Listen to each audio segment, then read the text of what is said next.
Good evening, everyone. Welcome to another episode of the Heliand with Jeremy and I. Jeremy, I got lighting. You can see my face. I can see your face. It looks great. Uh-oh. You have you on another channel. Hold on. There we go. Uh-oh. We had recursion going on there. Sorry about that. Yeah. Sorry I was Oh, that's late. great. Sorry we're a little late, everybody. It's my fault. I The, had a big day today. So anyway, here I the, am. the lighting makes up for Yeah. it. I have this lamp in my guest room that is just perfect. It's a globe Mm, and it's working. yeah. So Nice. Yeah, I good. always feel like I'm speaking out of a cave or something. Yeah. Well, it's one of those like documentaries from the 90s, right? Where they would like where they would backlight them Yeah. and change their voice. You're like, well, I was working late that night and I wasn't expecting to see anyone. And then someone came to the door. You know, I was in a live chat one time. Or no, I was on a stream. I don't know. Maybe it was on Paul Vanderklay's live stream or something. And Kale Zeldin said something like, "Somebody's got to get Shari a light," and that kind of clued me in. I'm like, "A light? Oh yeah, I could Yeah. look for a light because I couldn't figure it out." Right. Yeah, nice. No, Anyway, that it helps a lot. It's good. yeah, it's way better now. Yeah, you're less mysterious. Yeah, I mean, it does hide all my blemishes, but whatever. You kind of have a low resolution and the stream going on anyway, so that's all good. It's like the old days where they used to put a silk stocking over the camera lens, right, to make the Did women they? look. Oh yeah, I yeah. forgot They you would were do a that to real like talk. soften their, like when they did a close up shot on beautiful women, especially in black and white, like in the old film noir days. Yeah, Yeah. they put a silk screen. Sometimes they would put it over the end of the lens. Sometimes they would put it between the lens and the camera, and it would just add a little bit of Is soft that where glow they to got the. the I maybe it's not related, but is that where they got the silver screen? No, No. silver screen was they actually used silver in the original movie screens because it was reflective. Oh. Oh, interesting. Yeah. We have a really old we used to love going to these estate sales in Switzerland in the Oh yeah. 80s. Oh wow. Oh yeah. And we used to go we didn't go to the auction because we couldn't afford anything. Yeah. We'd go to the leftovers Right. that they were selling for $5. Yeah. Yeah. Those And are we fun. picked up They have them around here all the time. do they? We Yeah. picked up this it was a wooden box, long rectangular and like about that big, Hmm. square. And we flipped the lid open and there was a black stick and a roll and we pulled on the stick and it came up and it was a movie screen. Oh yeah. And it sat in the box. The box was the Nice. base. Oh, that's cool. So we took that. We still have it because we have a lot of slides from Oh yeah. back in the day. Right. And I'm telling you, technology moves so quickly. We didn't even have time to digitize anything. It Yeah. was just like all Yeah. the, whatever the hacks for, the technical little gizmos to do that with, they even disappeared. Yeah. The scanners for scanning slides. Yeah. Yeah, like stuff went so quickly in that little transition period, Yes, that's you know. definitely true. Yep. Yeah. Yeah. Oh, that's wild. Um, Speaking of Switzerland, though, that glacier. Mhm. What My the? husband's I know. I said to him, "Okay, give me the update. What's happening?" I heard that they're expecting more movement. He said, "Yeah, there's a lake forming where the glacier was. Oh my god! Wow. And if that So comes down." yeah. So was your family affected by that at all, or is Oh, it? no. No, no, Oh, no. okay. It's in Oh, Valais or okay. Valais, um, in French. It's an interesting, tal. It's an interesting valley. It's a It's very, beautiful. yeah, it's really like, Valais is really wild, and it's a totally different culture. in that canton. Hmm. Even like the best of all the dialects can hardly understand Walliser, the way they speak. Wow. But it's like people from Newfoundland. oh yeah, Nobody can and, understand them except for people from there. or Ireland. If you're from Yeah. Ireland, you can understand a Newfie. Oh, true. Yeah. Yeah, yeah. But yeah, I heard rumblings that the mayor of Blotten, which is the town that is gone, said that they want to rebuild. So they want to Wow. situate themselves in that valley somewhere, but they're going to have to wait a while because, yeah, like that was a whole glacier. Yeah. I just saw some drone footage and then some photographs, and Yeah. it Mhm. was wild. I saw a little Yeah. bit of when it first started, and can you imagine living there? It's all quiet, and then all of a sudden you hear these like massive, like it sounded like cannon fire or something, Yeah. because the rocks started shooting out of the side of the mountain, just shooting out Wow. as it was as it was starting to go, right? Like this is before it Mhm. actually went, like a Yeah. week ahead of time. Oh, wow. There was some footage of that. I'll I see if I didn't can see find that. it. I'll Yeah, see I'll if I have can to see find it. that. That sounds wild. Wow. There's this one lady, I don't know where she's from. She's kind of it's like a housewife. It's really a weird channel. She's like a housewife giving you a play-by-play, but she Hmm. must have an education in geology or something, Oh, yeah. because she covers all these like geological things in the world. Hmm. She's really corny. Ah, And she has some pretty good footage though, wow. That's cool. because I think she's in Europe somewhere. Yeah. Hmm. Well, and then we had Mount Etna, Yeah, Mount Etna. volcanic explosion. Oh, my sister and my sister went to visit my daughter, and then they went to Naples for a week, or no, weekend. Hmm. And my sister was, and they went to, I can't remember the name of the town, but it's not Pompeii. It's near Pompeii, but it's another town that was destroyed by Vesuvius at the same Hmm. time as Pompeii. I didn't know there were two of them. Hmm. And they went to Pompeii, right? Hmm. And they're looking at all these charred bodies, these Yeah. Right. and they're like looking around. And they're right in these towns along that coastline. They're just like sitting in these craters, Yeah. Yeah. and everyone there is prepared. Like the real locals. Yeah. They're Yeah. just like they're ready. Imagine living there and being confronted with like Pompeii. I mean, Pompeii is really I don't know, sobering to say the least. Yeah. Well, it's definitely a memento mori kind of situation, right? Where Yeah. it reminds Mhm. you of how delicate life is and how quickly it can end. Yeah. And so is Blotten. Blotten is the same. And I said to my husband, I said, even the Swiss can't solve this problem. Like, because they're the mountain tunnelers, right? Like Yeah. they're like the dwarfs The of Middle Earth. dwarves. Yeah. Yeah. So yeah, it's all Yeah. The tunnels aren't going to save you from the glaciers. That's crazy. yeah, yeah. But I mean, it's not. They're of course they're screaming global warming. Uh-oh, I hope we don't get a banner. But whatever. Um, but these things happen quite often in Switzerland. There was one not too Hmm. long ago. Maybe it was I don't know if it was the end of the 90s or the early 2000s.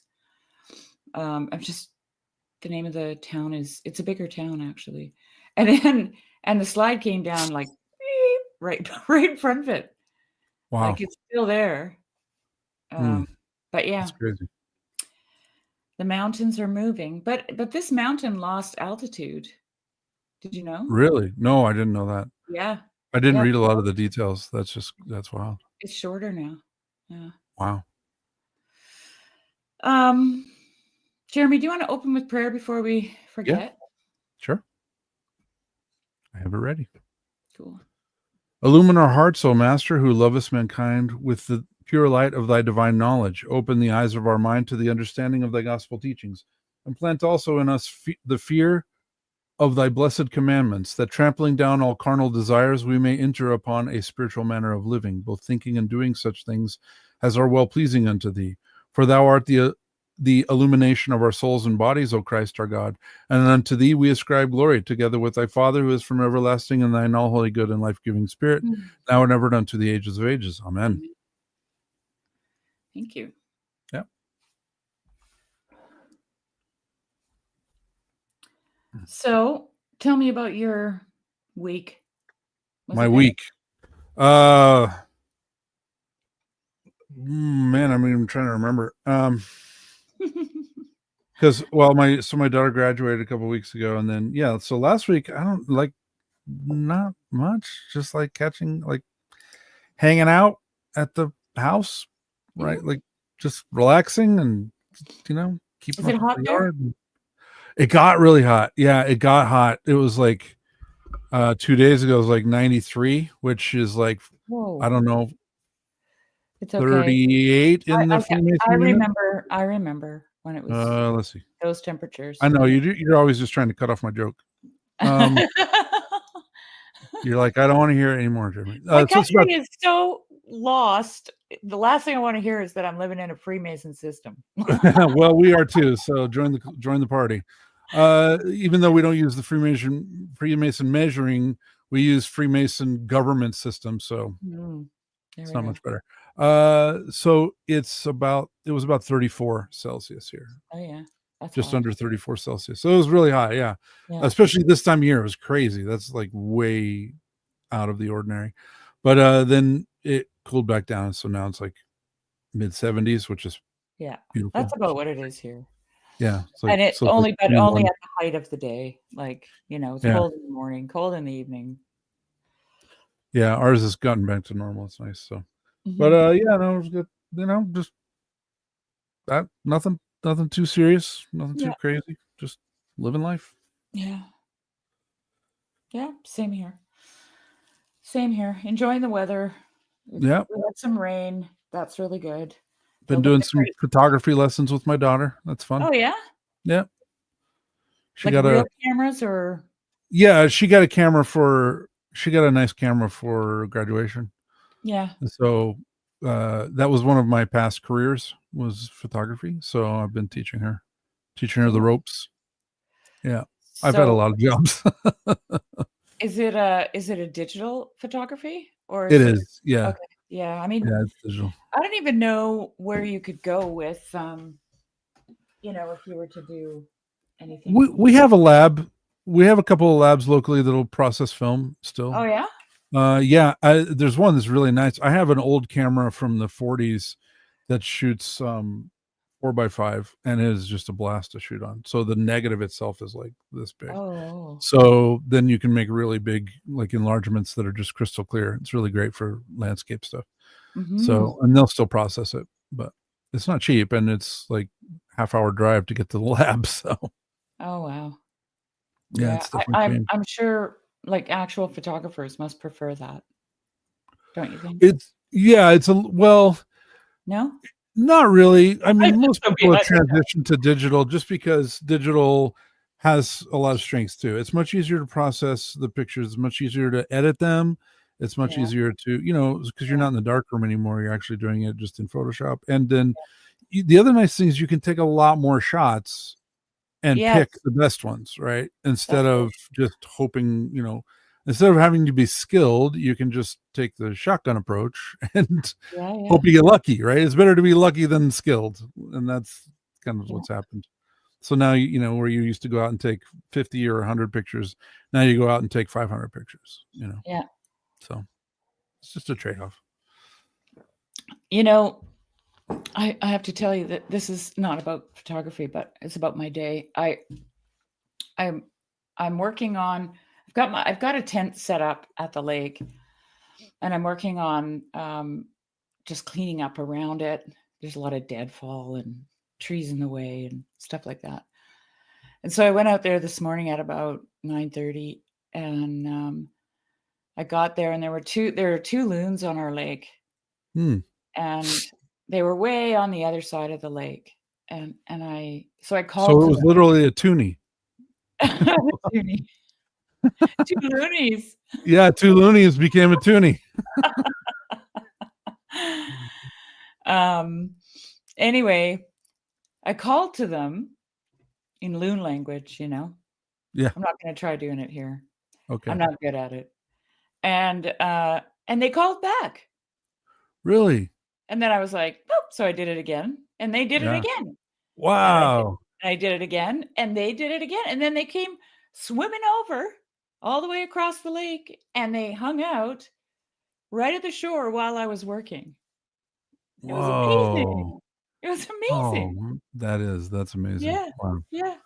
Yes, Saint Seraphim is helping around your place. Huh? Yes, he is. Yeah. That's beautiful. Yeah. That's great. Wow. Yeah.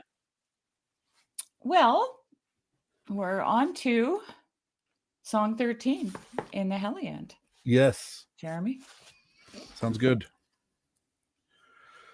We've not been making fast progress, but it's been enjoyable. I hate fast. I'm a slow person. Yeah, I understand I that. It reminds me of this one of my favorite lines from Zen and the Art of Motorcycle Maintenance. He said, "We like to make when we're traveling on vacation, we like to make good time with an emphasis on good." Yeah, that's nice. Yeah. Yeah, no, I'm all about it because, well, I've always described myself as a slow learner, Mm. and if things go too fast, I'm thinking about like the sentence way back there, Oh, and right. I'm missing everything that's coming. Yeah. So I hear you. I love going slow. Good. Yeah. Great. Glory to God. Okay. I'll start. Yeah. Song 13. The champion of mankind fights off the loathsome enemy. Thus I have heard it told that John praised his Lord Christ's teaching to every man of the people, telling them that they could win the greatest of good things, blessed eternal life, the kingdom of heaven. Mm. The good chieftain himself, the son of the ruler, after the immersion went out to the wild country. There's a footnote there. Want me to read it? Yes, please. Uostunea, I think. Uostunea, wild country, wasteland, wilderness. It is not immediately clear to the modern reader just what this term would have suggested to the Saxon reader or listener. It does not seem to signify the desert sands that are implied in the following line. The Wostunia is no doubt the German analog to the scriptural desert wilderness. Its exact nature is not made clear, perhaps deliberately, until the first lines of the 14th song, when we learn that at the end of the 40 days, Christ emerged from the forest. Ooh. Nice. Mm-hmm. The chieftain of earls was there in the desert for a long time. He did not have any people with him, no men as companions. This was as he chose it to be. And there it says, the author is gradually remaking the scene of the temptations of Christ into a Germanic challenge to trial by single combat. Nice. Mm. He wanted to let powerful creatures test him. Powerful creatures are viti, creatures or beings. The contest is depicted as single-man combat with Satan as the champion of the evil creatures and Christ as the champion of the human beings. He wanted to let powerful creatures test him, even Satan, who is always spurring men on to sin and malicious deeds. He understood Satan's feelings and angry ill will, how Satan first deceived the earth people in the beginning through sin, how he misled the couple, Adam and Eve, with lies into disloyalty. And the footnote for disloyalty is untruya, disloyalty. The original sin in the book of Genesis is reinterpreted in the Heliand not so much as an act of disobedience to a command, but as an act of disloyalty to one's sovereign Lord. so that the souls of the children of men would go to hell after their departure. God the ruler wanted mightily to change that. He wanted to grant to these people the high heaven kingdom, and for this reason sent them a holy messenger, his son. This caused Satan a great deal of pain in his mind. He did not want to grant the kingdom of heaven to mankind. He wanted to deceive the mighty son of the chieftain with the same things with which he cunningly deceived Adam in days long ago, so that Adam became loathsome to his chieftain. He deceived him with sin. Now he wanted to do the same thing to the healing Christ. Then the ruler's child hardened his heart and stiffened his mind against the blasphemer. He wanted to win the kingdom, the heaven kingdom for people. The guardian of the land, the chieftain of mankind, was fasting for 40 nights, eating no meat.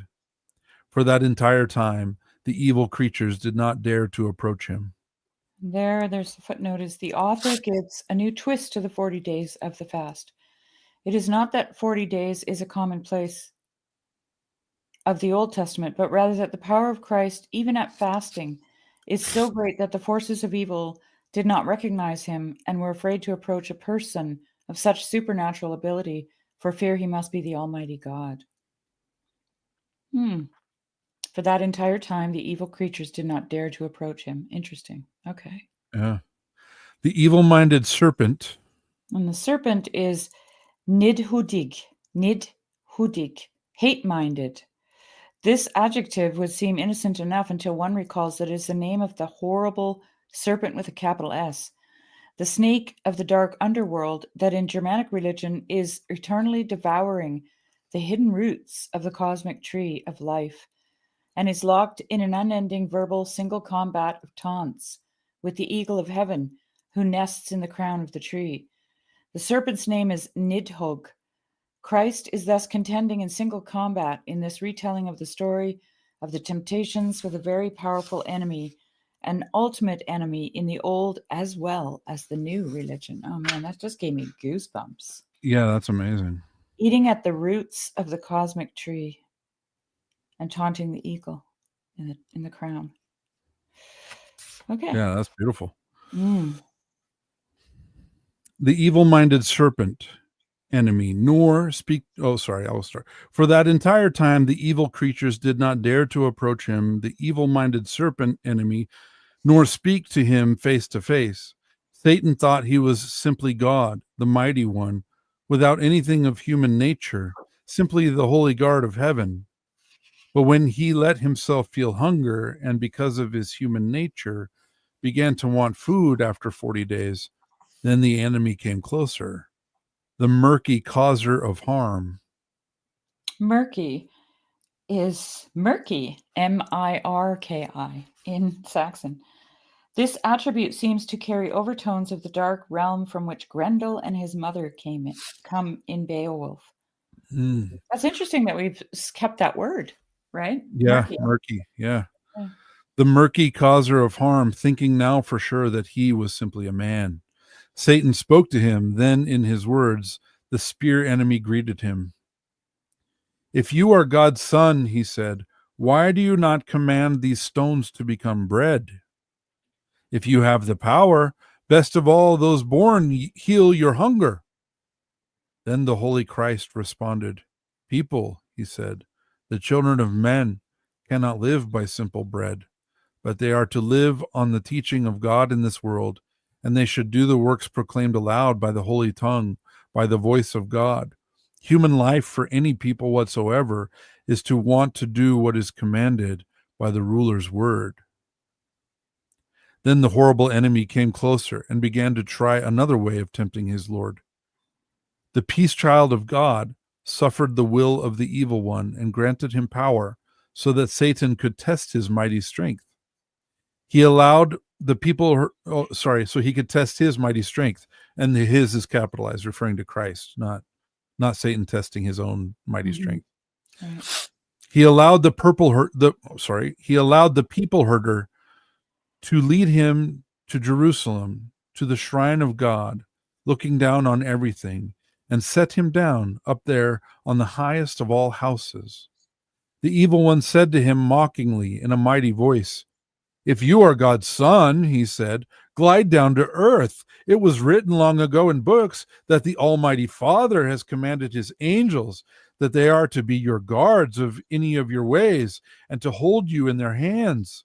Well, you are not allowed even to hit your foot against a rock or a hard stone." Then the Holy Christ, the best of all ever born, spoke back. "It is also written in books," he said, "that you should not maliciously tempt your Lord and Master. This is no accomplishment to your credit." He let the people injurer take him on a third journey up onto a high mountain. There, the perdition leader let him look and see over all the population of the world, enjoyable possessions, as well as the realm of the world with all the things for more beautiful tasks which this earth contains. The enemy then spoke to him and said that he would grant him all that magnificence, the high princely kingdoms, quote, "if you will bow to me, fall at my feet, and have me as Lord, and pray at my lap. Then I will let you enjoy all these possessions which I have shown you." Now the Holy Christ did not want to listen any longer to this loathsome word, and so he drove him away from his favor. He brushed Satan away. Soon after, the best of those ever born spoke. He said that one should pray to the Almighty God up above, and that the many noble thanes seeking God's favor should very devoutly serve him alone. There is the help that reaches to every man. Then the malicious destroyer, in a very worried mood, went away from there. Satan, the enemy, returned to the valleys of hell. Afterward, a great crowd came down from the all-ruler above to Christ, God's angels, who were to render service to him. They were to care for him when it was over, serving him with humility. This is the way one should serve the God of the clan, the King of heaven, in accord with his graciousness. That was a fantastic song. Yeah, that was great. That was really good. I'm going to have a look at some of these. Do the old lady look here? Yeah. Okay. Yeah. I'm glad you're enjoying it, Nick. Good night, Ron. There was a couple things here I just wanted to point out. See if I can find it more here. Oh yeah, when it talks about Christ coming out of the forest, which is not in this song, but it's in the footnote. And that's how they describe the desert, right? Wilderness. What came to my mind was how they all, whenever they talk about angels, they talk about them coming from the meadows of heaven. Remember? Yes, I love that phrase. Yes. Right. So this is probably where the people lived. Like the people didn't live in the forest; they lived on meadows, right, where they could graze their livestock and whatever, Right. Well, where you have some visibility on what's coming. Yeah, and the forest would have been a dangerous place because you could be robbed, you could be killed by a bear, you could go missing, just get lost. Yep. Get lost. Dark. Yeah. Yep. So that's an interesting contrast for these people, right? The Saxons. Yeah. And then the other thing that I wanted to mention, it just popped up in my head when you were reading this part. When Jesus responded, "People," he said, "the children of men cannot live by simple bread." You know what came to my mind? You will own nothing and be happy. Yeah. Yeah. That's really living by bread alone, isn't it? Right. Yes, that's exactly right. Yeah, and it's only caring for your bodily needs too, right? It's like only serving your passions. Yeah. Interesting to consider that one cannot give what one does not own. Yes, exactly. Yeah. Yeah. Yeah. Yeah, that's the, I don't know if that's what you're pointing at, Friel, but that's the whole conundrum of I've heard it talked about where people are like, can Christians own anything? That kind of stuff. I don't know. What is this? Whoops. Okay, that's it. Okay, good. Good. Yeah. Yeah. I mean, can Christians own anything? Yeah. Because to whom much is given, much is to be expected, right? And but in times of need, they have to be willing to give it away. Like, so, it's like I just keep going back to that example of my friend who was reading the Philokalia, and he kept saying, it's like they have to stay in their cell, they have to go out of their cell, they have to go into their cell. This is life, right? Sometimes you do this one thing, and sometimes you have to go do the opposite, Yes. So stewardship, yeah, I agree with that, actually. I Definitely. think that's what we are, stewards. Yeah. We're taking care of the vineyard while the owner is away. Well, he's in our midst. When I've had people staying here woofing, how do they put it? Like, they get into these, a lot of them are living in cities in Europe, and they don't eat meat because they don't know where their meat comes from. Life is just very different, and I totally understand it. When you're living as a cog in a wheel, that's what it kind of feels like to me. And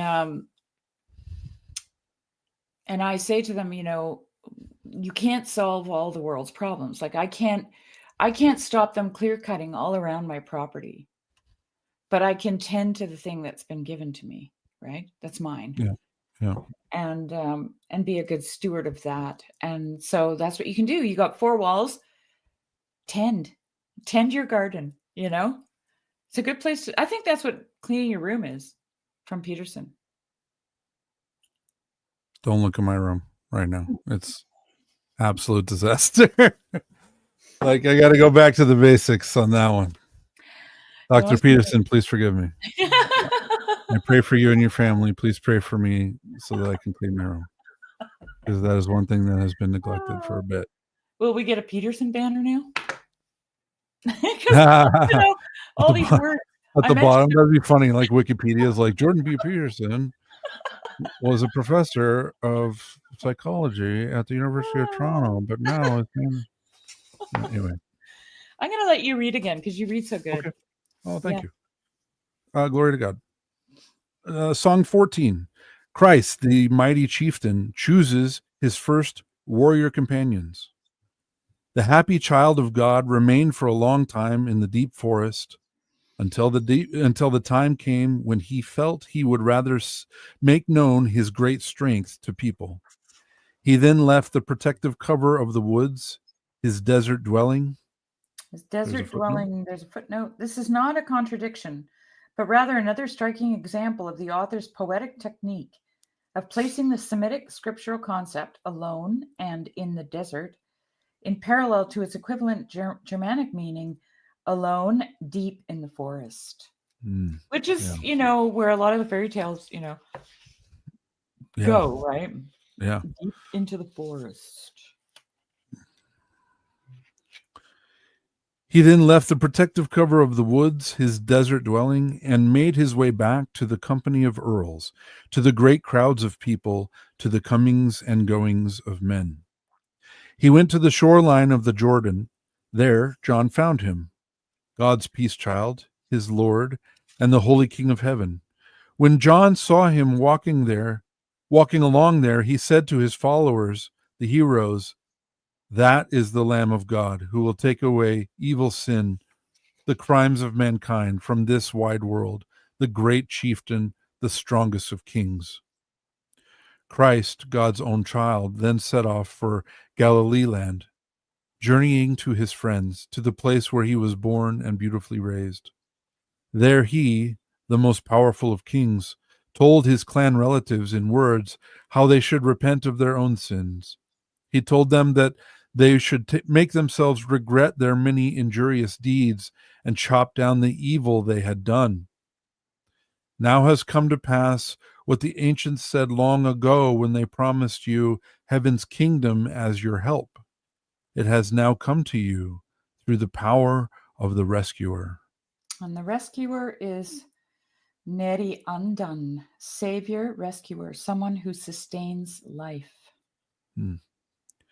You can enjoy it from now on. Anyone can who is willing to serve God and act according to his wishes. Many of the people were delighted at this.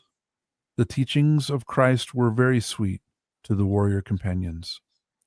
It was there he began to gather men to be his followers, good men to be his word-wise warriors.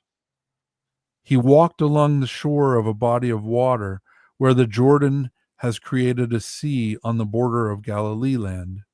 There he found the brothers, Andrew and Peter, sitting by the stream at the place where they worked hard, setting out their nets on the wide waters as they fished in the current. And the footnote is Thenidun, stretched out. Apparently, Saxon fishermen did not cast their nets when fishing, as in the Sea of Galilee, but must either have staked the nets out in the current or used seining techniques. Peter and Andrew are described as sitting on the sand, a difficult position to cast nets from. Thus, it seems they have staked their nets in the current. James and John are described as repairing nets cut open the night before. The author seems to have been aware of night fishing with nets stretched between stakes, weirs, in the current.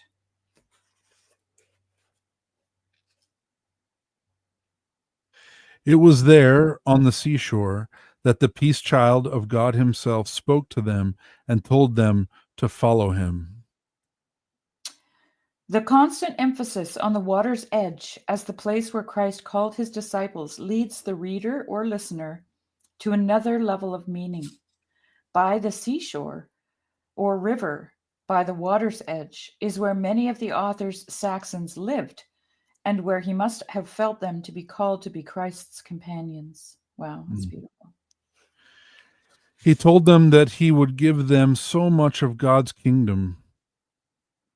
Just as you catch fish here in the Jordan River, you will be hauling in the sons of men hand over hand, so that many people can be led to the heaven kingdom by your teaching. Both of the brothers became very happy over this. They recognized God's Son, the dear Lord. Andrew and Peter together left behind everything they had there by the water, all that they had come to own by the seashore. They wanted very much to go together with God's Son, to be his warrior companions. They would receive a blessed reward.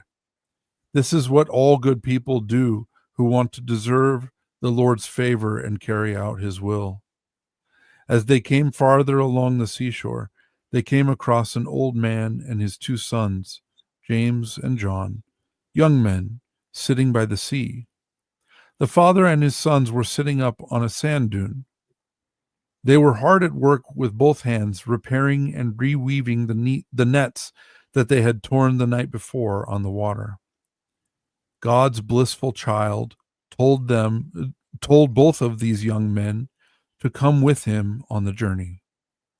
James and John, very young men, both came along. Christ's word was so important to them in this world that there on the shore they left their elderly father alone by the flowing water and all their possessions, nets, and nailed ships. The nailed ships were a matter of professional pride in the north. The ships, as evidenced from Viking ship burials, were clinker built, also called lapstrake, in which the planks overlapped each other. This made for a lighter, more easily rowed vessel, but one which required very extensive and very visible nailing along the edge of each strake or plank. That's a beautiful little piece of detail. Mm-hmm. They chose the Holy Christ, the rescuer, to be their Lord. They felt a need to deserve his help. This is how all Thanes feel, as all warriors in this world. Then the ruler's son decided to move on with the four. Christ chose the fifth at a marketplace. One of the king's followers an intelligent man. His name was Matthew. He was in the service of the nobility. His duty was to accept in his hands taxes and tolls for his lord. He was a man of great loyalty and noble appearance. He abandoned gold and silver, many gifts and precious jewels, and became our chieftain's man. A thane of the king chose Christ for his lord. There's a footnote. Oh, yeah. Presumably, the highest lord in whose service a warrior nobleman could work would be the king. Matthew is depicted as seeing this particular chieftain's service as of much greater import than royal service. A more generous jewel giver than his former chieftain in this world had ever been. A jewel giver is milderan medum gebon. The translation is quite literal. Germanic lords and chieftains are often praised by the poets for generosity, both with gold, generous ring givers, and for unstinting liberality with alcohol to their guests in the mead hall. Mead is thought to have been a mixture of alcohol and honey. Obviously, Christ has to equal the other Germanic chieftains in virtue. It became known to all the people from hill fort to hill fort that the child of God was assembling companions. And there the words are Samnod Gesidos was collecting warrior companions. The tone is almost as if he were gathering a picked group of his own for a special expedition or mission. And that he spoke many words of wisdom, demonstrated many brilliant truths, and worked many signs in this world. It was clear from his words as well as his deeds that he was chieftain, the heavenly Lord, who came to this middle world, to the light and the sons of men, to help people.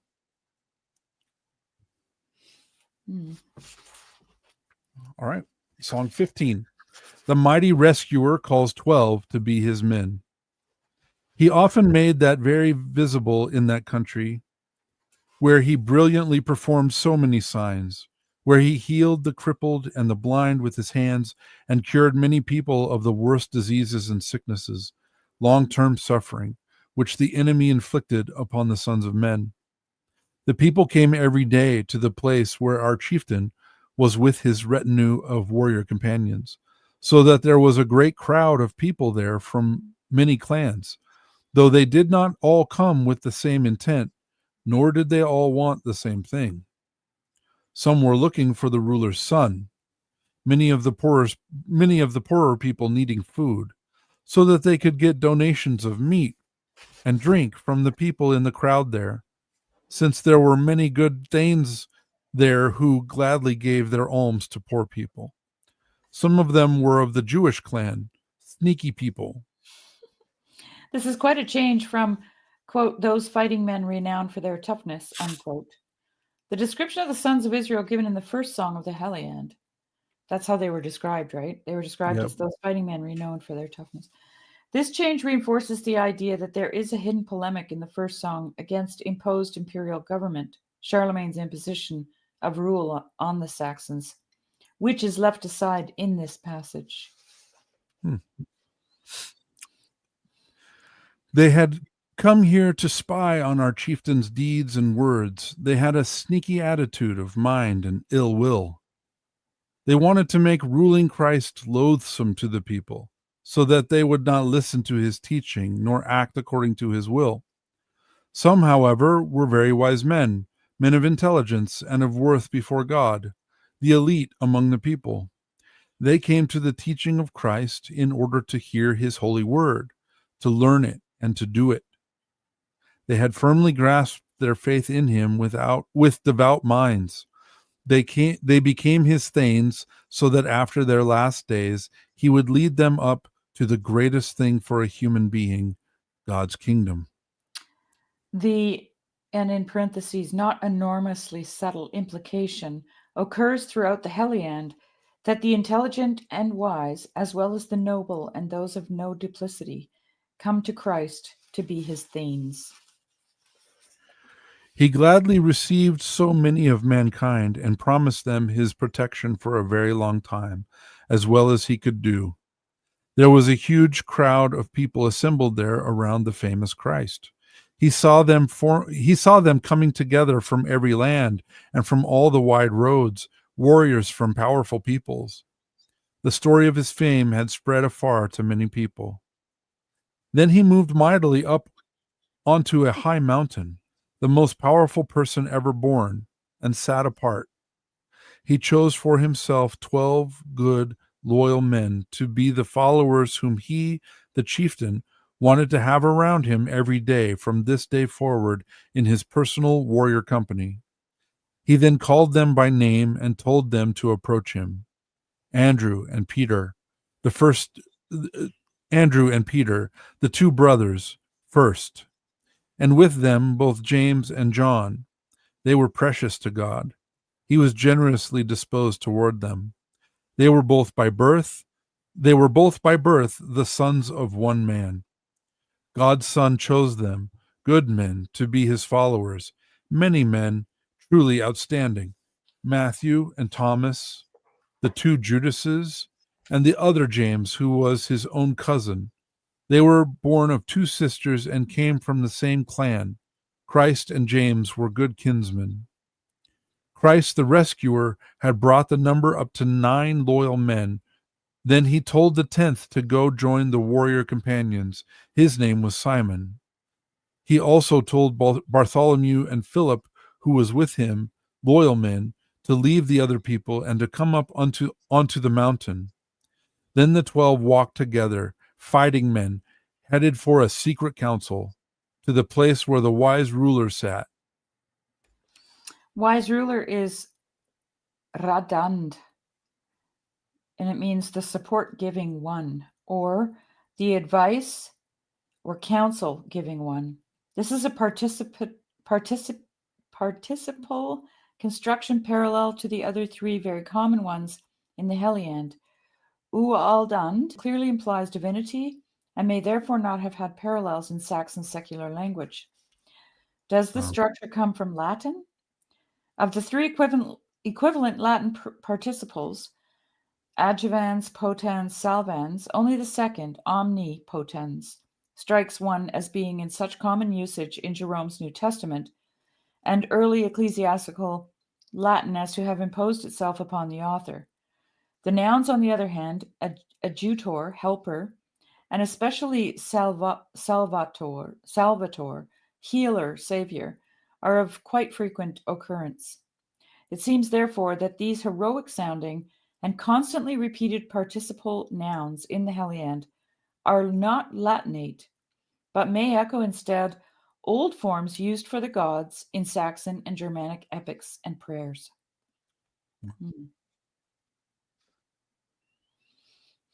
Then the 12 walked together, fighting men headed for a secret council to the place where the wise ruler sat, the protector of many people, who wanted to help all of mankind against the oppressive force of hell, the infernal power, to help anyone who wanted to follow the lovely teachings which he intended to explain to the people there with his great knowledge and understanding.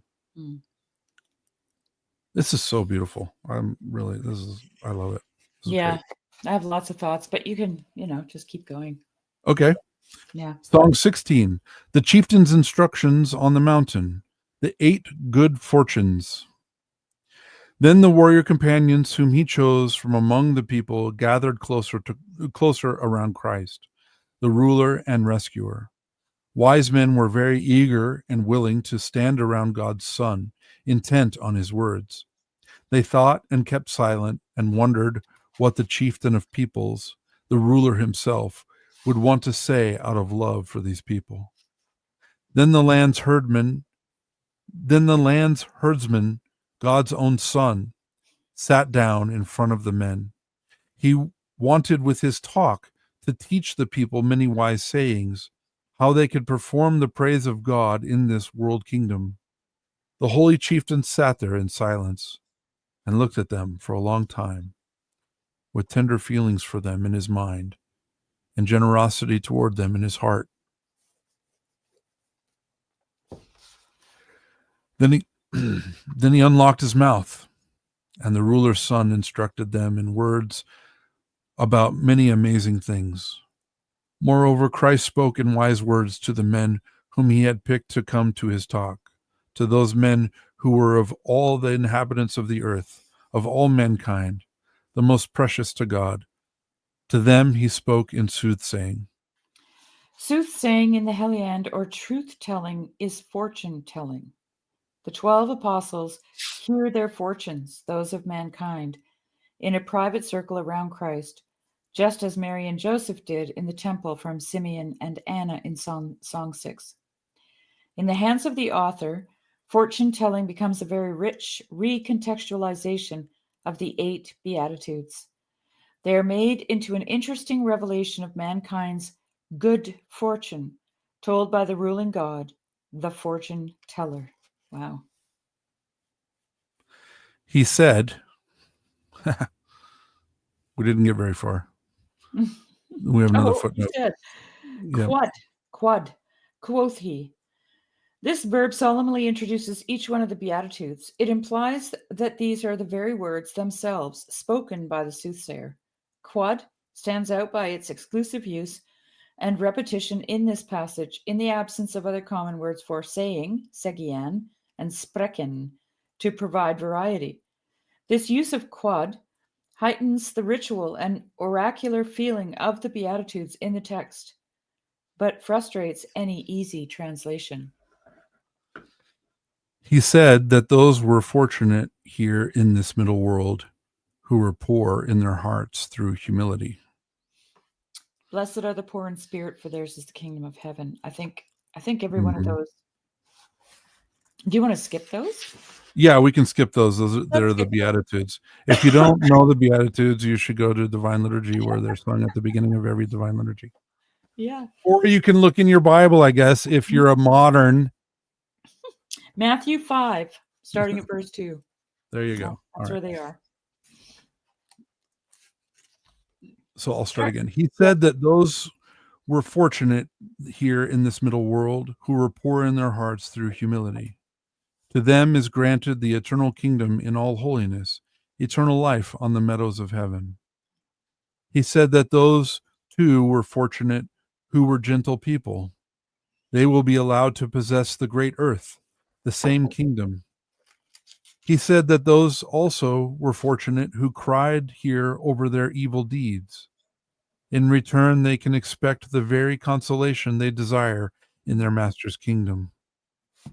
Those too are fortunate who desired to do good things here, those fighting men who wanted to judge fairly.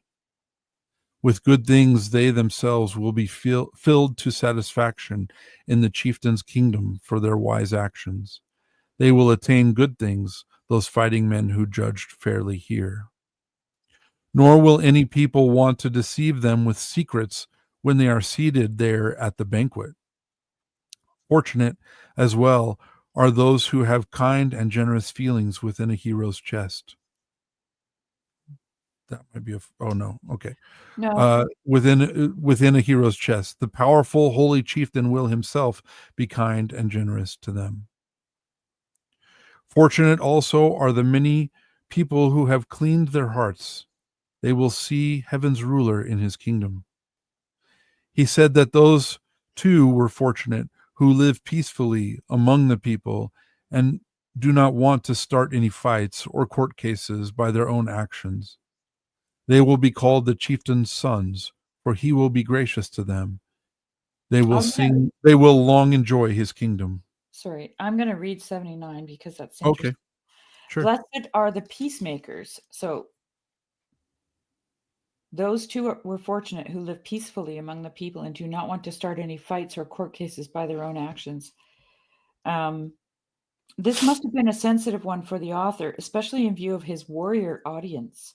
Still, he manages ingeniously to find common ground. There are some fights even warriors must not have enjoyed. We should go back to the footnote for 76 as well. That one looks pretty good. So those two are fortunate who desired to do good things here, those fighting men who wanted to judge fairly. Blessed are those who hunger and thirst for justice, for they will be satisfied. This beatitude is commonly understood as speaking of those who come seeking that justice be done. The author redirects it to his own audience, the warrior nobility in the hill forts, whose task is to administer justice, and changes the beatitude into a blessing for those who hunger and thirst to judge justly. In doing so, he changes this and other beatitudes from a blessing of a state of mind to a blessing calling for specific action. I'm seeing that a lot in the Heliand. Mm-hmm. Where it's not just about believing the right things, it's actually like Yeah, I have some thoughts on that. living it. Yeah. I've been seeing a lot of stuff too while you've been reading. Yeah. So good. He said that fortunate too are the fighting men who wanted justice. And that's a longer one, so we'll read that. Sure. Blessed are those who are persecuted for justice's sake, for theirs is the kingdom of heaven. Here the author reverses field and praises a passive state of endurance, and does not attempt to transform the beatitude into a praise of action. The reason does not lie far from the surface. The author's reworking and elaboration of this beatitude gives the reader or hearers a glimpse of his thinly disguised sympathy for the Saxons' situation vis-a-vis their Carolingian overlords. Oh, yeah. You can actually feel his love for these people. Yeah. I can feel it. Yeah. That's a good point. He said that fortunate too are the fighting men who wanted justice, and because of that, suffer more powerful men's hatred and verbal abuse. Oh, so they wanted justice, and because of that, they suffer more powerful men's hatred and verbal abuse. Yeah. To them is granted afterwards God's meadow and spiritual life for eternal days. Wow. Thus the end will never come of their beatific happiness. So the ruling Christ had told the earls in front of him the 8 good fortunes. With them, anyone will always reach God's kingdom if he wants to. If not, he will afterwards do without possessions and happiness for endless days. From the moment he gives up this world, the fate of life on earth, and goes to the other light, for better or for worse. And it says, so Liof, so led, whether dear or repulsive. That's what for better or for worse is. So Liof, so led, whether dear or repulsive. That's way better. That's way better. I mean, when something is dear, you hold it close. And when something is repulsive, you push it away. Right. Oh, that's amazing. Depending on how he treated people here in this world, just as Christ the all-ruler said it there with his words, the most powerful of kings, God's own son, to his followers. You too will also be fortunate, he said to them. The people of this country will sue you in court cases and say repulsive things about you. They will make fun of you and arrange to hurt you greatly in this world. They will punish you and cover you with verbal abuse and hostility, deny your teaching, and do great wickedness and harm to you because of your Lord. But let your minds always enjoy life, since in God's kingdom your reward is standing ready for you. Every good thing in full strength and diversity, that is given to you as payment, since beforehand you suffered hardship and punishment here in this world. Something worse will be given to those others, a more horrible thing, to those who had possessions here and were very well-to-do in the world. They used up their happiness here. They enjoyed it to the full here.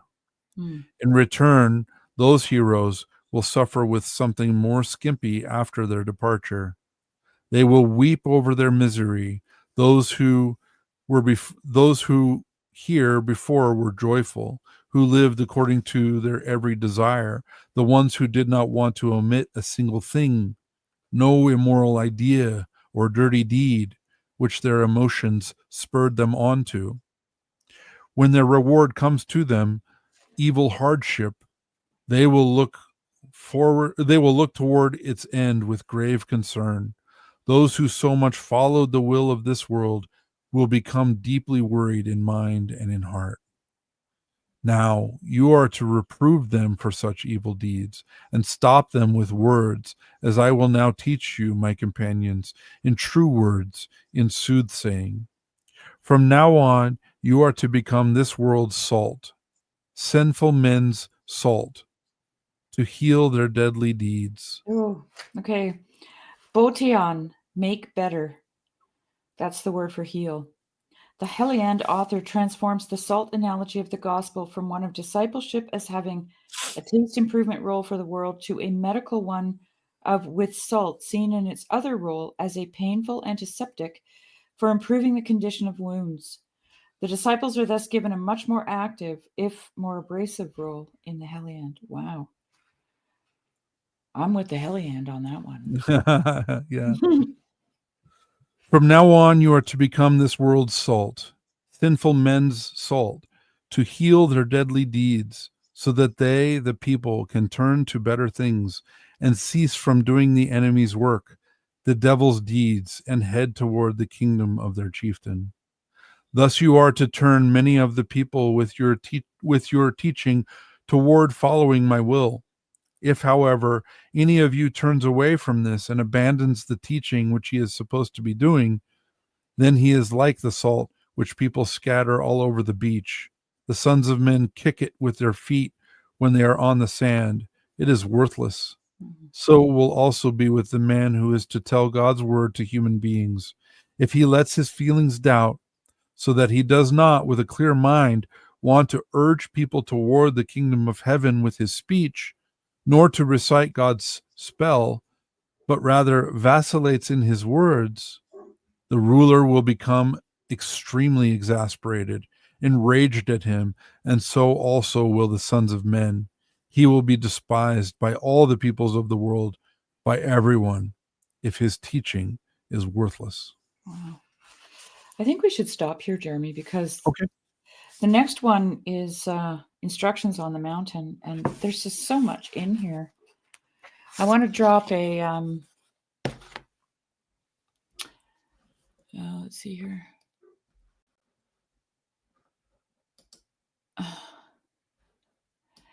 Sneaky people, Don. That's how the scribes and Pharisees are described in the New Testament, as they're always looking for ways to trap Christ. They're Yeah, devising traps. Yeah, right belief should cause right action. Yes, and I think it goes the other way too. Right action also causes right belief. What's that? I think it goes the other way too. Right action causes right belief. Yes, Like it's a circular. That's CBT. I mean, that's cognitive behavioral therapy right there. Yeah. You do the thing, and it changes your thoughts and feelings. Yes. For dear or repulsive is a worthy footnote. Yeah, it is. Yeah, that's really good. Yeah, that's interesting. That's okay. I'm going to drop a link in here. I've definitely been on the repulsive side of my marriage, so. But my wife stuck with me regardless. Well, the marriage can be also repulsive to you, right? I think that's for sure. what it is. Like, yeah, at some point you disregard it because it's repulsive to you. It's just a reflection of what's going on. And that's what I wanted to talk about, actually, was the all the references to the interior life. I don't know if you picked up on that, but I mean, well, maybe, give me an example, or it's just the adjectives being used,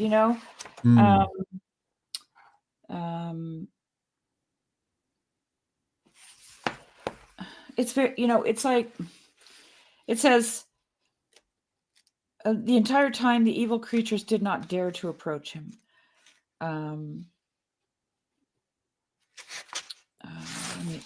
I don't know if I'm going to be able to find I don't mean to put pressure on you. I just want to understand what you're saying. Yeah, I know. I'm not making a whole lot of sense.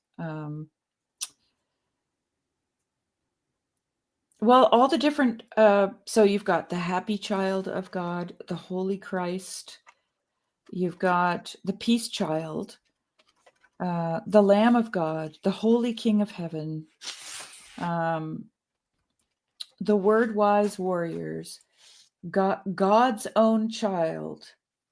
Like, it's really appealing to the heart. Do you know what I'm saying? Yes.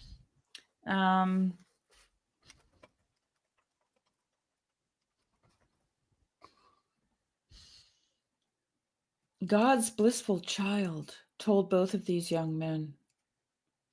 Yeah, those phrases No. about Christ are really beautiful. Yeah, the rescuer, the ruler's son.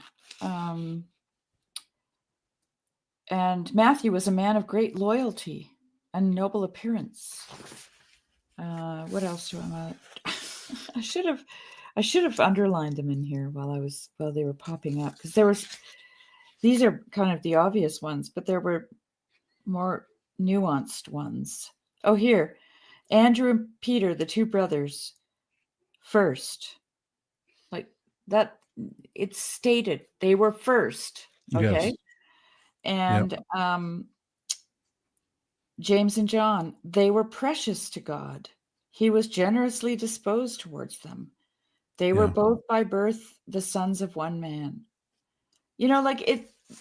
I just love how it's drawing you into the actual lives and the thoughts and like the feelings, right? Does that Yes. make sense? Right. Yeah, it's like a familiar, not only a familiarity but an intimacy. It's like Yes, it's like very you're seeing them through Christ's eyes. yes. Right. Yeah, And but it's not just always them. Him too, Christ as well. You're seeing yes. him, you're seeing Christ through God's eyes, you're seeing Christ Yes. through their eyes, like, so maybe it's just the beautiful art of storytelling that we've lost. Yeah. Well, this line choked me up a little bit. The holy chieftain sat there in silence and looked at them for a long time with tender feelings for them in his mind. Yeah. And generosity toward them in his heart. Yeah. I know. I saw you choking up. I heard you choking up. Yeah, it's it affected me even more the second time reading it. The land's herdsman. That's the beginning of that paragraph that you just read, like that, that he looked at them for a long time with tender feelings, right? Yeah. He was the shepherd in that paragraph. Yeah. And that's the thing, like he's constantly changing his title. Oh, that's a good point. In a context. Yes.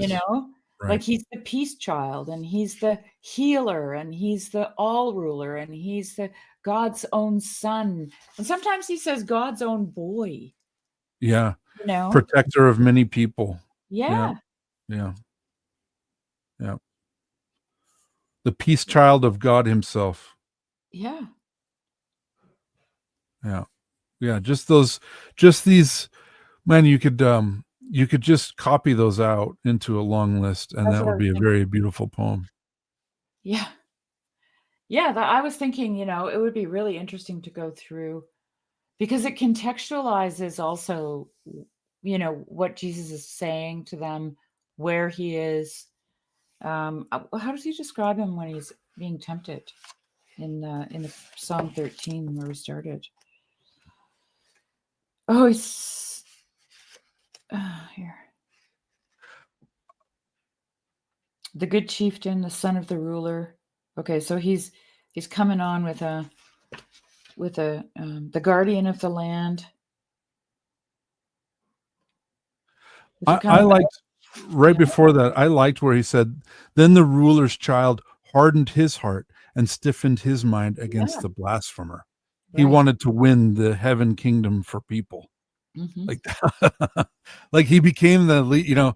That's the same wording that was used for Pharaoh against, against God. And now Christ is taking that spirit on against the devil, right? It's like a redemption of that, like that courage and that leadership. Well, that's like we talked about this on Rigel Stream the other day, and Luke brought up the verse. Luke Thompson was in the chat, and he said, "Be angry and sin not." is a hell of a commandment. Mm. And that is that kind of anger, right? Where Yeah. yeah. Yeah. Yeah. But there's I don't remember where the first one is. I love all the descriptions for Satan, the murky causer of harm. Yeah, that's really great. You Yeah. know?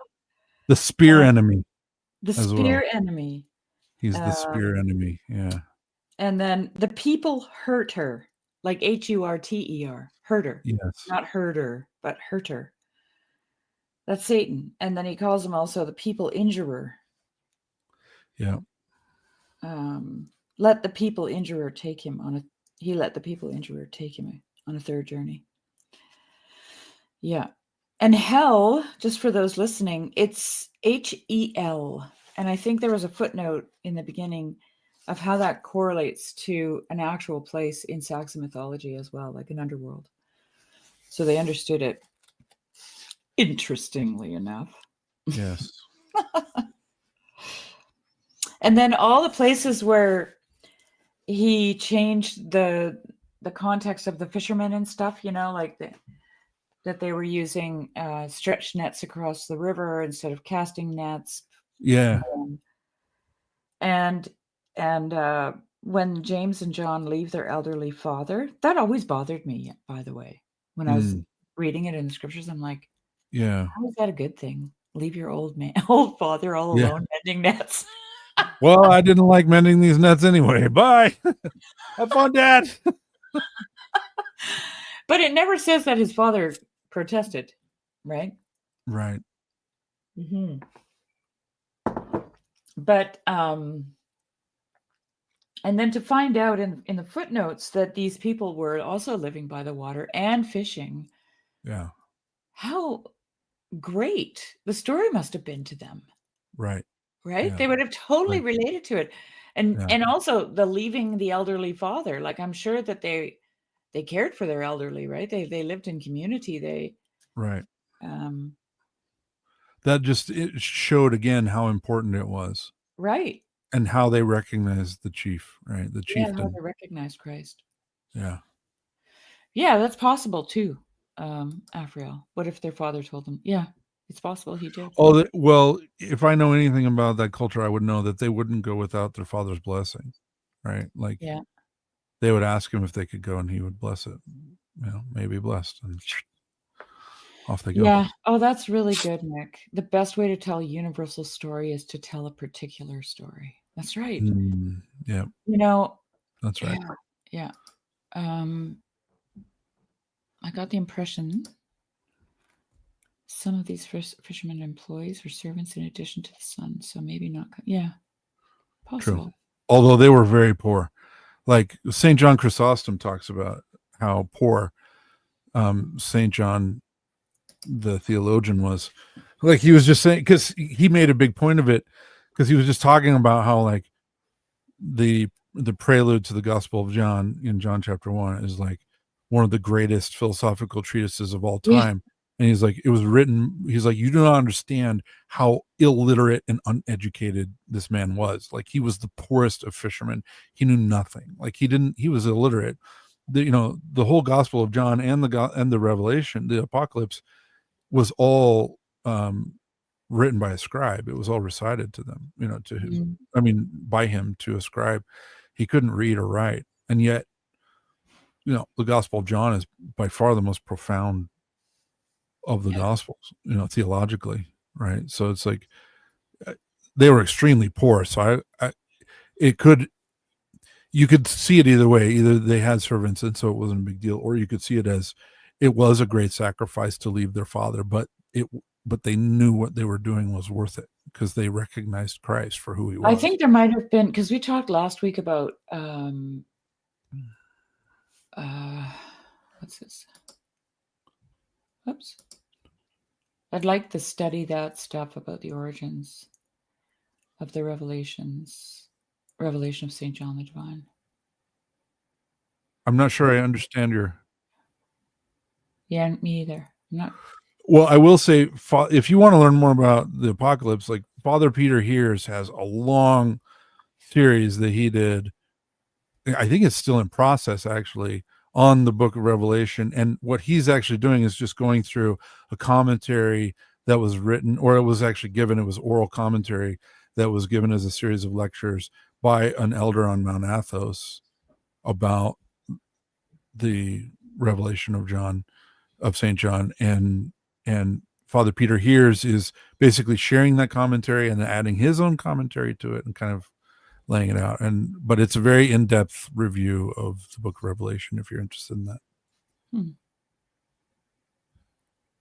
Oh, like where they got it from, a scribe while he was in prison, whatever the backstory is. He was on the Isle of Patmos. Yeah. There's still a monastery there. He was exiled there. Yeah, he was exiled to the Isle of Patmos. I'll pull up the monastery. I know a monk who was formed there. He was there for, I think, 7 to 10 years, something like that, and then was sent by his spiritual father to America. There is a link, folks, in the chat. Images. I'd love to hear your thoughts on this. There's another one. Just put it in. So this is the cave where this was received, and I will see if I can find Grizz. I'll see if I can find the homily where St. John Chrysostom was talking about St. John. But let me share this image real quick. Here. Oh, whoops, nope. Present. Grizz says that'd be a great dude to talk about Revelation with then. Yeah. The monk that you know, I think. Oh, yes. Yeah, his name is Father Christodolos. I don't know if you would say he's the abbot of a monastery, because he's the only monk at a monastery. It's St. George's Monastery in Denver, Colorado. And he lives there, and he's all over the place. He travels a lot, but he originally was formed as a monk on the Isle of Patmos. So he comes from that tradition. So this is the cave where the apocalypse, where the Book of Revelation was, where John had the vision. And it's been a monastery throughout history. I believe it's one of the oldest monasteries, if not the oldest. I'll show you a couple of pictures of the monastery as well. Oh, wow. There's a castle there. Yeah. Yeah.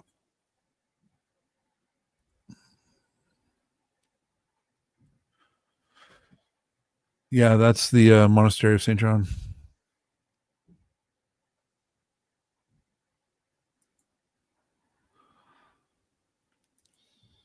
Well, a lot of variations of the very same picture.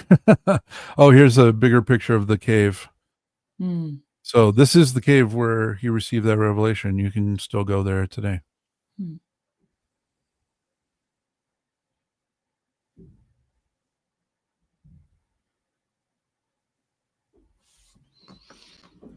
Tempted to grift for 60 seconds sitting in that cave.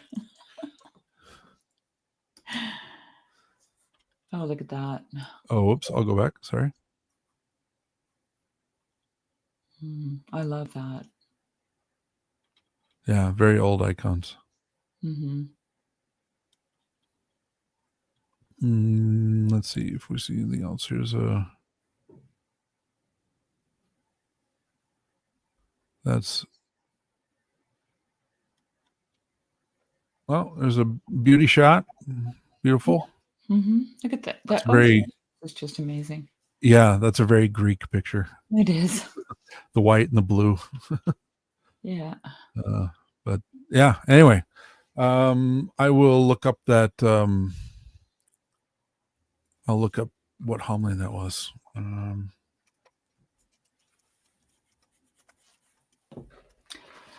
You know, one of the things that came to my mind was, remember how the author of the Heliand changed the shepherds in the field when Christ was born into the horse guards, because it wouldn't have jived very well with the Saxon culture, because the shepherds are so lowly.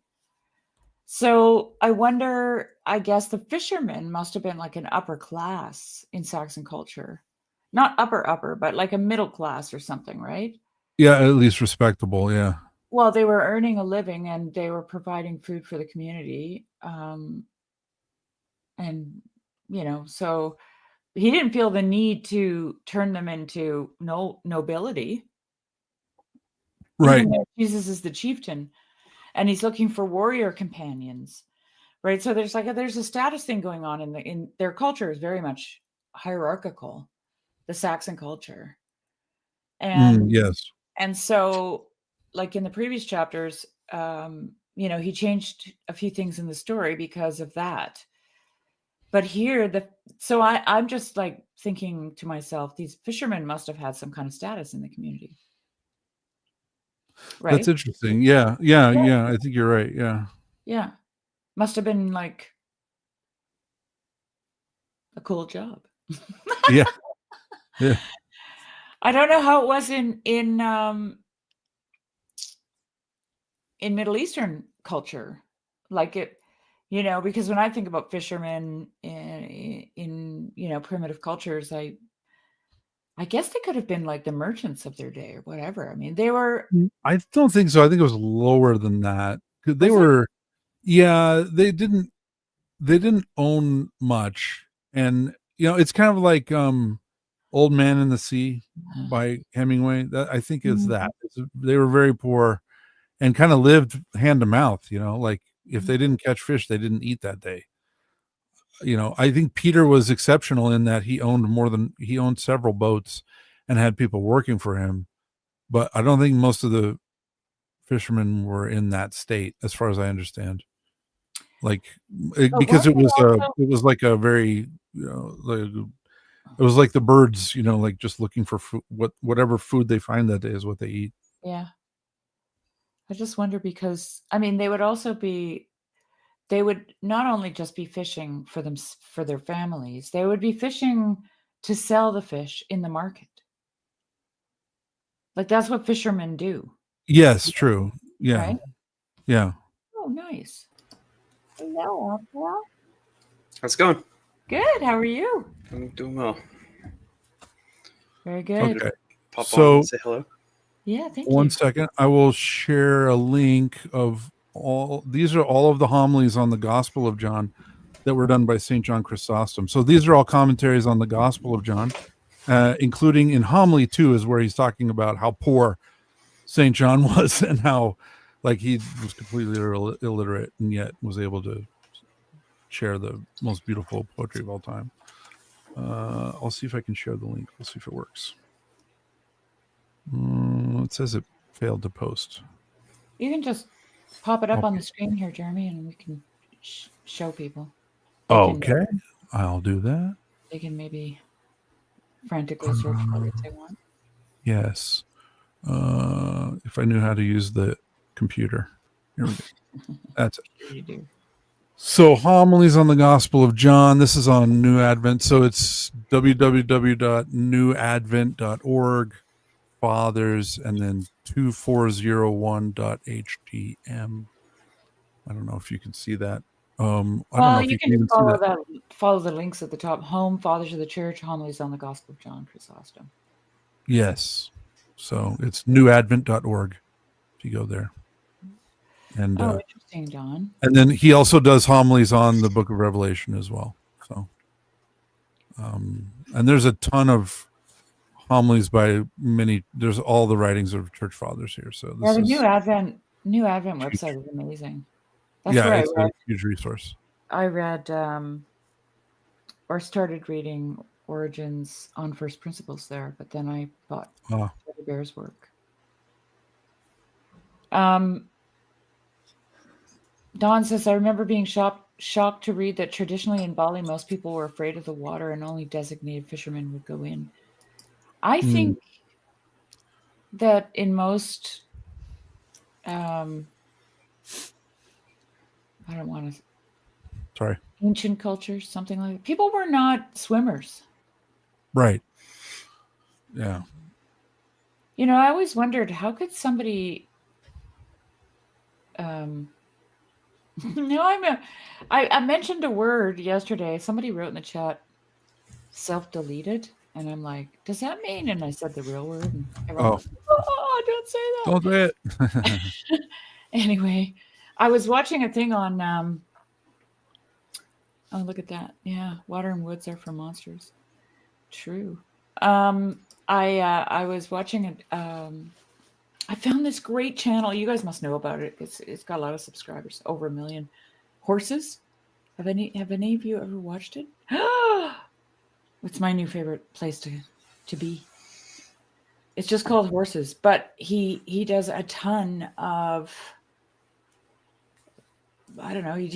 His most recent one is on the kid from McCandless. Out of the Wild, or what was that movie? Into the Wild. Into the Wild. And anyway, he did one on Van Gogh, and Van Gogh had thought about self-deleting himself. He had written about it, but it is. That channel? Well, I think what are some of the videos? Yeah. Okay. Yeah.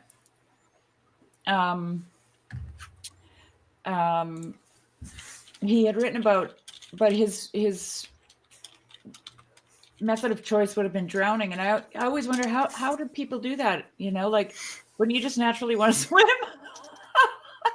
But most people couldn't swim, interestingly. Yeah, I think that was true of the Semitic people as well, like people in ancient Israel. They were not water going people. Yeah. I mean, they went on Sea of Galilee, but Sea of Galilee was nothing like going on the ocean. Right. Yeah. And again, it was only some people. Most people didn't go in the water. I'm surprised nobody in the corner knows about horses. So what brings you on tonight? What do we do? Should we accord our good luck? Our good fortune? Yes, thank you. I couldn't think of the word. I mean, I saw you guys' stream pop up, and I was like, well, I don't know what that is, and I haven't been on here in a while, so I'll pop in and listen. And it was very interesting. I don't think I'd realized that there were not just translations of the Gospels in that sort of a way, but that translations that then also took it to try and match it more closely to the people that it was talking to. Right. Mm-hmm. Like that was fascinating. Yeah. Yeah, it's really great. I feel like it gives us a different perspective on the Gospels. I don't think he's taking away from, he's adding to the story for me. Like, doesn't it feel that way for you guys? Mm-hmm. Yeah, for sure. I mean, this is 1,000 years old, Avril. That's wild. 1,000 years old. Well, and it's done with such like intelligence and grace and elegance, and Yep. Respecting the source material while also speaking very well to the target audience for it. Yeah.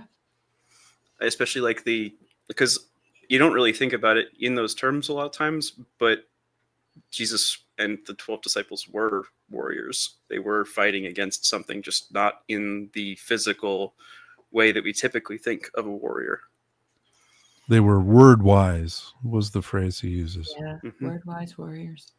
But Jesus was engaging Satan at the temptation in single combat. Love that. Mm-hmm. I just love it. It reminds me of the scene from Holy Grail. Right? How about you? Which one? I'll bite your bloody kneecaps off. He was fighting the Black Knight in the forest when King Arthur was fighting him. He was like, I've cut your arm up. No, you haven't. Wound. It very much has the same spirit to me of Satan tempting Christ in the wilderness, right?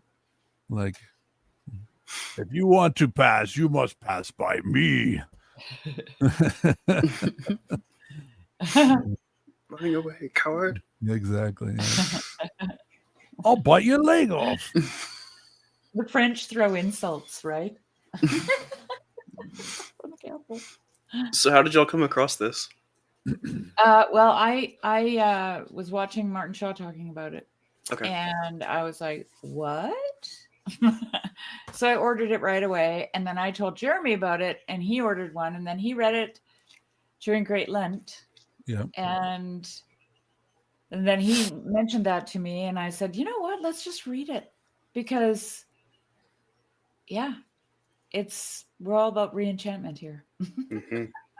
Well, And that's and one of the ways there to do it. are there are at least two translations. This one is a more narrative translation.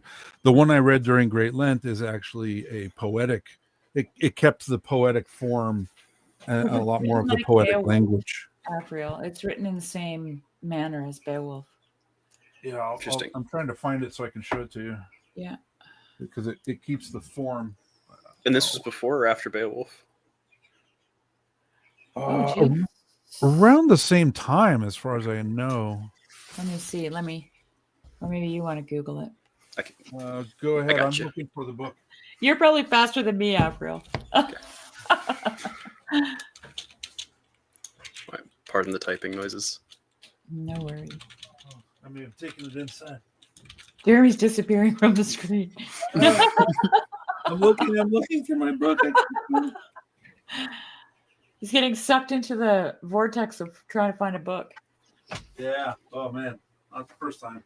That happened. You know what? I still can't find. Oh no, here it is. No, that's not it. No, I didn't find it. I think I was reading it because I like Do it. you remember the author's name? You mentioned her once. I'll find it. Yeah. So what'd you come up with, Afriel? The Heliad preceded Beowulf. Heliad was written in the first half of the 9th century. Beowulf was written around 1000 AD. Okay. Yeah. Although the story was set in the early 6th century, and then Beowulf may have been earlier. It was composed in England between the 7th and late 10th centuries, and the earliest surviving manuscript is around 1000 AD. So that's Yeah, okay. So it's kind of written indeterminate. down. Yeah, it was an oral story, probably. Yep. Yeah, there's quite a few translations of it. Let me share my screen.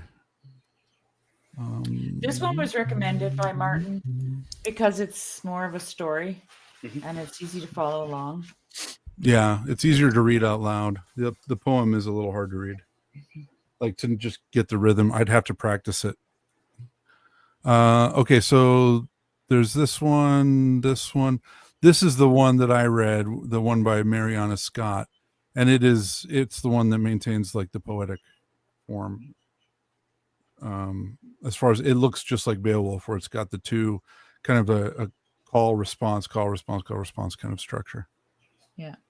So, but then there's various translations. This is the one we're reading, the Heliand, the Saxon Gospel. I never paid that much for mine. Well, I didn't pay that much for mine either. It's just that Martin Shaw mentioned it, and so then the price goes up like crazy. But I did not pay that much for mine either. Wow. But this is the one we're reading.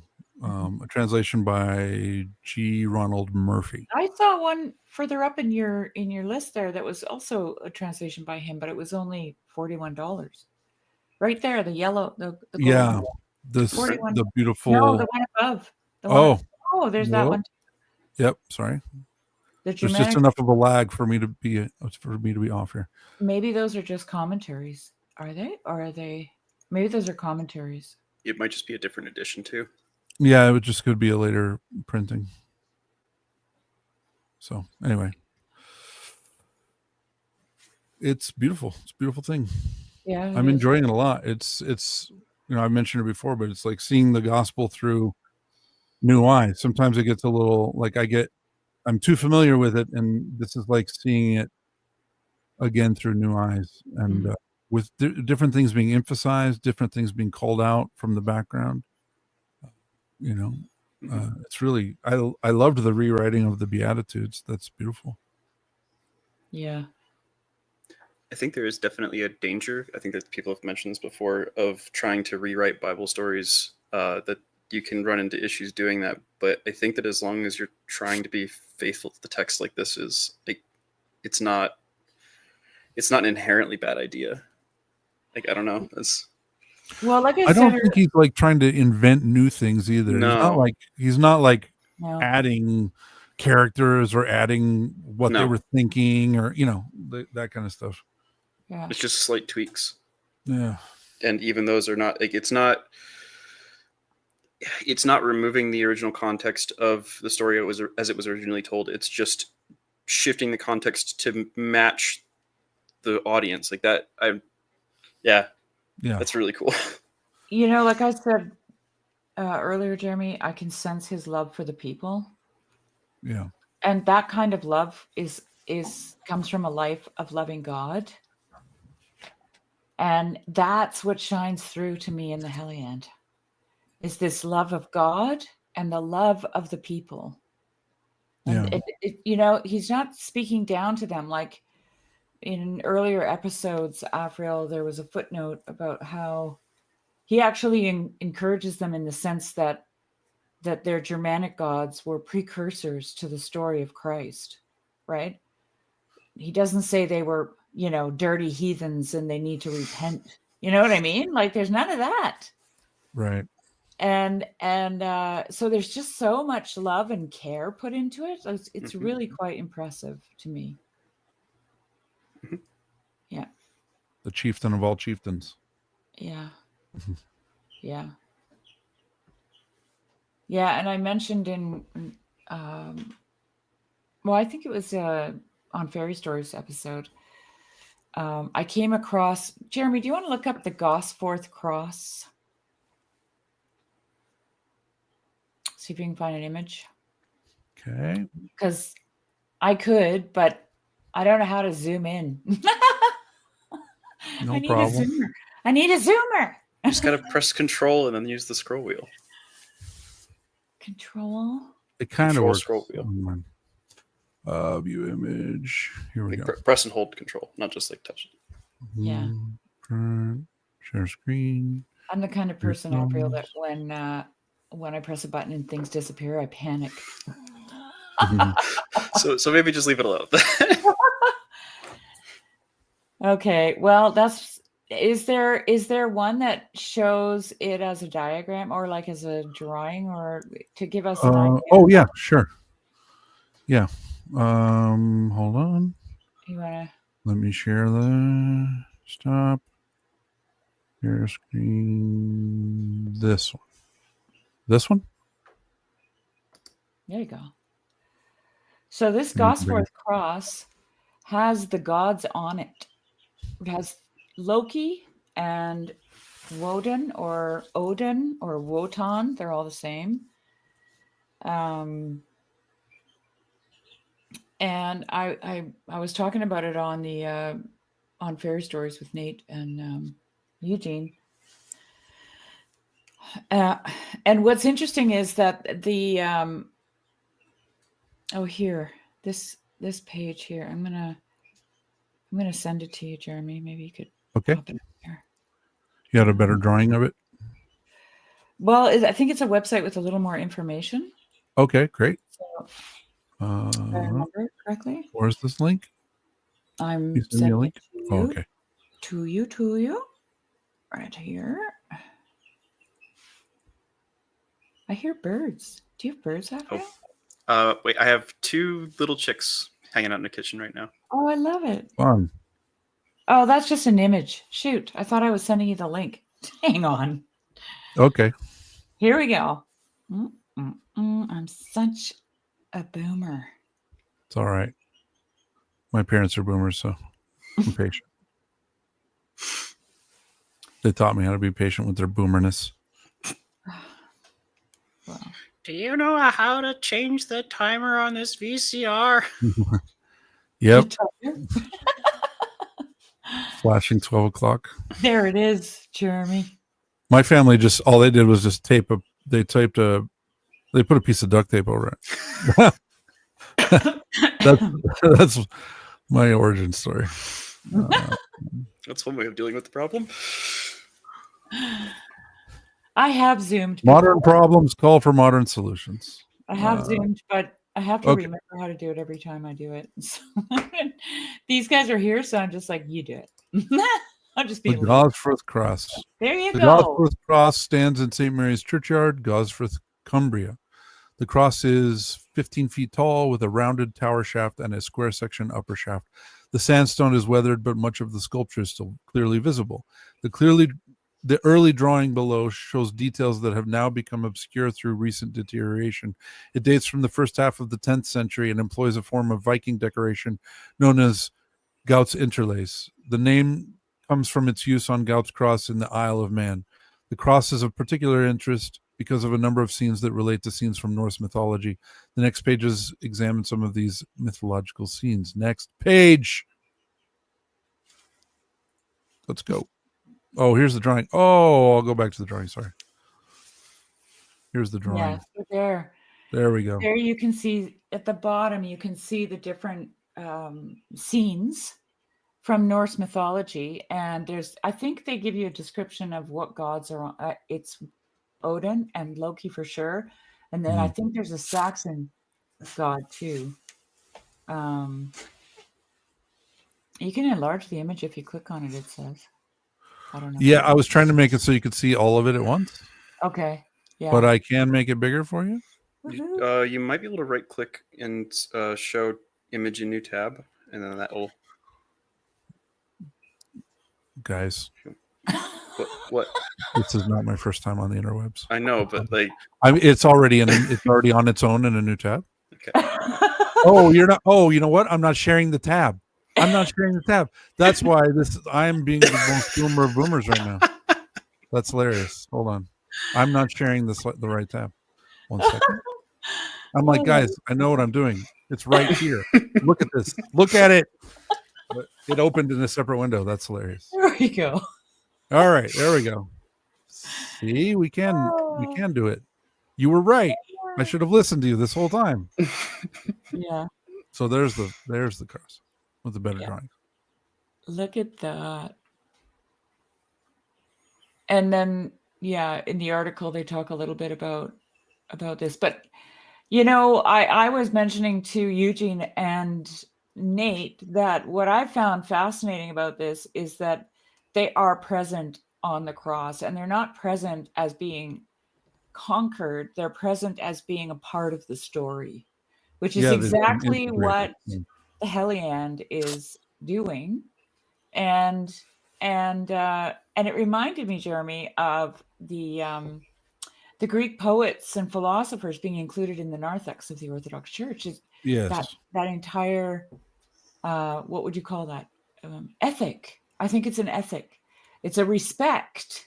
Yes. For the forefathers, right? For the things that come before us. Yeah.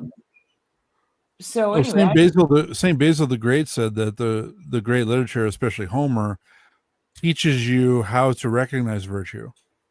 And it's basically like an introduction to the gospel. It's like you read that first so that you can learn to see virtue in good literature. And then when you read the gospel, it becomes more clear, what's being revealed to you. Like you can recognize it. Yeah. Yeah. So, it was respected. But there's also a universal, like an ideal man. Right? Oh, look, I can see the whole thing on the TV now. She just put it on the TV. Now she can see it. I don't know how people can watch stuff on their phone. I have like my eyes would be shot. My eyeballs would be literally hanging out of my face if I did that. What was I saying before? What did I say? The universal man. The universal man. Yeah. There's a good universal man. Yeah. Well, Christ is the anointed one, the true human being, right? Yes. Yes. And it's just so fascinating to me how when Christ shows up in a culture that has never heard of him, people recognize him. Yes. Because their stories talk about this, right? Yeah. Yeah. So, it's just amazing. I love it. Like it just thrills me to death. You know, it reminds me of my favorite icon. Let me pull it up. It'll take a second. Robo Christ. This is in the country of Georgia. And this is where, I think we talked about this on a previous episode. We did, This yeah. is where the robe of Christ is. And I think I shared this before, but it seems appropriate to share it Yeah, again. perfect. Let's do it. This, I'll go to the Wikipedia,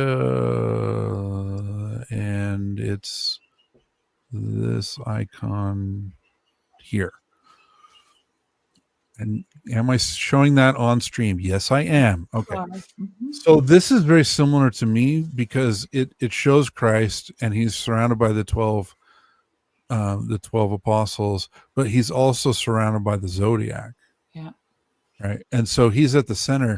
It's not that he's like, I mean, the zodiac is a calendar, right? Yeah. But he's subdued it. So you're no longer. So I ran into this idea in The Discarded Image by C.S. Lewis. He was saying in the medieval view that Christ, being the King of Kings, was in the center, and as you fell away from him, you were falling under the influence of the lesser gods that surround him. And this icon is a version of that. And this was like a very common medieval view, you know, that you were falling into the power of lesser gods if you did not submit to the will of God himself. Right. And so you would fall into the influence of the zodiac, you know, Well, instead of being. But not to fall specifically into the influence of the zodiac, but to fall into like an unbalanced influence of it. Like that's Correct. Yes. Right. Yeah. Where you're swayed by watching your horoscope. Mm-hmm. And also controlled by those winds of fate, you know, kind of from a pagan or from the medieval point of view, where you were surrendering yourself to like the whims of the lower gods. Mm-hmm. Here's something that you could. I was just because I just happened to be looking at that icon the other day, Jeremy, for some strange reason. I just sent you a link. Maybe okay. You can pop that up there. Sure. That's some interesting information about this. This is okay. Let me open that and share the screen.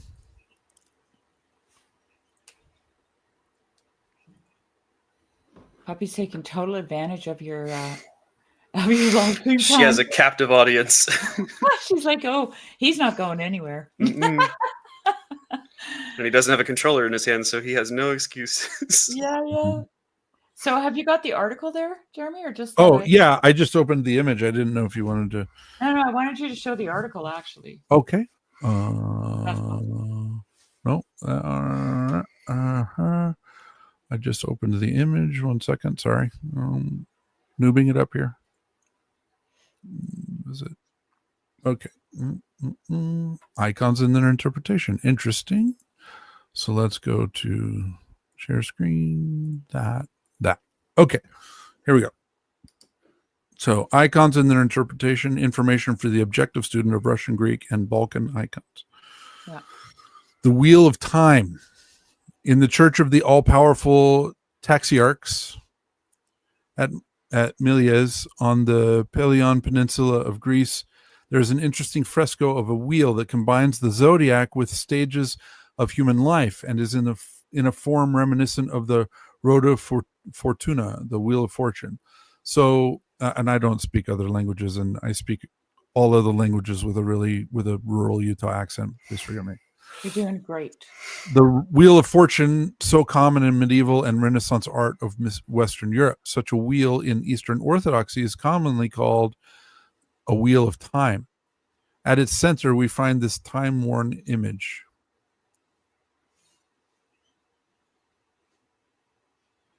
You know, that's interesting. That's the same image you see on Day of Pentecost.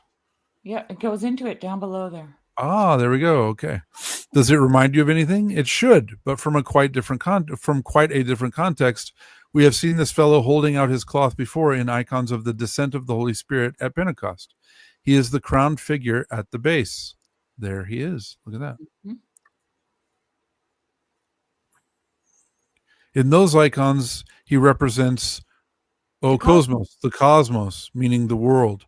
Similarly, in Eastern Orthodox wheel images such as this one, he is Matios Cosmos, the vain world. If we expand our view outward, we find 4 human figures. I would imagine those would be the 4 evangelists. Mm-hmm.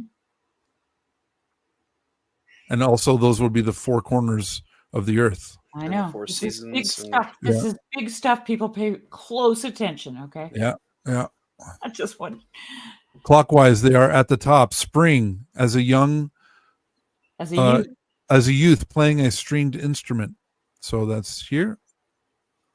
Next at right is summer, a somewhat older hunter wearing a hat to protect him from the heat of the sun. Here. Then at the bottom comes autumn, a shepherd with a staff in his hand. Here. And finally at left we see winter, an old man warming himself by the fire. Oh, wow. Ah, this is so good. Moving farther outward, we come to the ring of the zodiac, the 12 signs of the zodiac still commonly found today, Aries, Taurus, Gemini, and all the rest.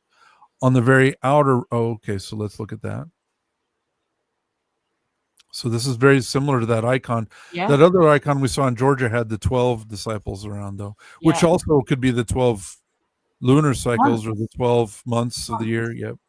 Definitely. And you have the zodiac outside, which is like also the months of the year solar calendar, right? Yeah. On the very outer rim, riding the wheel up and down, we find several human figures rising to wealth and glory at the top and then falling down again. Oh, wow. You know, there's a lot of, in the lives of the saints, there's a lot of stories of them being tried on the wheel, right? Which was a torture device as well. And I'm sure this is related. Mm-hmm. In the Church of the Nativity in the village of Arbanasi in Veliko Tarnovo, north central Bulgaria, there is a similar zodiac fresco image, a wheel of time in which the cycle of human life is represented. Wow. Mm-hmm. Again, we have the 4. Then we have the zodiac. Mm-hmm. And we then got people falling down. Yep, people coming up and falling down. Oh, yep, around the outside, yep. Yeah. Here we have the 2 angels, like you see with the Theotokos a lot. You'll see the red and the blue angel as well. Yeah. Wow. And then you have that same king, Kronos. Cosmos. Wow. Oh, Cosmos. Sorry. Yep. Ooh, Leviathan's hanging at the bottom there. Look at that. Yeah. And Lucifer. Leviathan eating those who are falling off. So this is also like this is like a Judgment Day icon as well. Well, yeah, it's Partly. it's a wheel of time, right? Like some people are falling right into the mouth of Leviathan. Wow. In traditional Western Europe fortune wheels, the wheel is usually turned by Fortuna herself, the goddess of fortune, as in this manuscript example.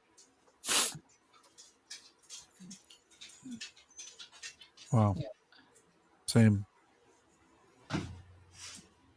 Wow, this is amazing. Isn't it? In the Arbanasi example, however, the wheel is turned by ropes held by the 2 figures at the base who represent day left and night right. In the center of the Arbanasi wheel, we find the sun instead of the vain world of the Millier's example. Day on the left and night on the right. That's interesting choice. Okay. Oh, yeah, you can still see that. I didn't know if there was more. But there probably is, but it's not well represented there. But yeah. Yeah. Okay. The 4 nude figures around the sun are the 4 seasons, which we saw represented in more symbolic manner in the Millier's wheel. In the ring next to them, we see the 12 zodiac signs, and in the outer ring are the 12 months of the year. Yeah, so there we go. So the zodiac signs and then 12 months of the year. Yeah. Which is the fortune as well. Wow. The figures attached to the outer rim of the wheel, Those rising to the peak of human vigor and success, then falling again, represent human life and its vanity. And at the end of the cycle, having ridden the wheel of life up and down, they fall into the mouth of Hades at the base. These zodiac time wheels are not common in Eastern Orthodox iconography, but they are found in one variation or another occasionally, usually, as here, in the form of wall paintings in churches.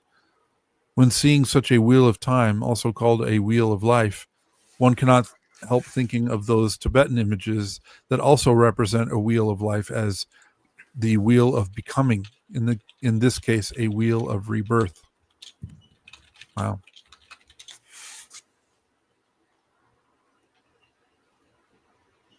A lot of similar themes. Mm-hmm. Day and night. 12 months. Mm-hmm. This one has 6 seasons or 6 figures. Yeah. Interesting. Wow. By the way, if you're wondering what a taxiarch is, as in the title of the Miliers Church, it is Greek for a military commander, and in iconography is commonly given to the archangels Michael and Gabriel as leaders of the heavenly armies. Mm-hmm. The taxiarch. Oh, which is interesting. I think that's related to taxonomy. Hierarchy, yeah. Maybe. So wasn't that a fun Texas, read? Texas. Yeah, That no, was this cool. is great. Yeah, this is really good. Yeah, it's really good. Yeah, will- and I mean one of the things that I thought of, I don't know, years ago, I'm like, what are the 2 God-given restraints or constraints on human beings? And I'm like, our bodies and time, Yeah. right? And that seems to be what, like having the youthful boy, and then what was the second guy there in that first icon? The fisherman, he was fishing Oh, yeah, the fisherman with a hat. Yeah, Yeah. and then the old, finally the old guy, like that's kind of the constraint of the body, but in the context of time. And time is what we fall into, from the garden. You Right. fall into time. So, yeah, I mean, I don't know. So this reminds me, I have one more image I will share. It reminded me of the so this is St. George, my patron saint, and he's on that torture wheel for his trials, right? So here's an icon of it. I mean, it to me it seems related for sure. Well, in Meditations on the Tarot, there is the Wheel of Fortune card in the tarot cards. It was a Yeah. very Here's huge another. I think it would have been a very ironic way of torturing somebody. Like it would have been saying, it would have been talking about the Wheel of Fortune. This is your fortune, right? It's kind of like Yeah. karma. Right. And you go up and then you go down, and Yeah. Well, and St. That's George's life. life follows that pattern where he was like a really powerful king, extremely wealthy, and he sacrificed all of it. He sent all of his servants away, sent them all with gold, and sacrificed himself. He surrendered himself, and then God kept resurrecting him. Like he'd be killed, and they found all these different creative ways of killing him. And then the next morning they'd come to his prison cell, and he would be fine. He would be standing in there praying. So, He's like, God, could you stop, please? Yeah.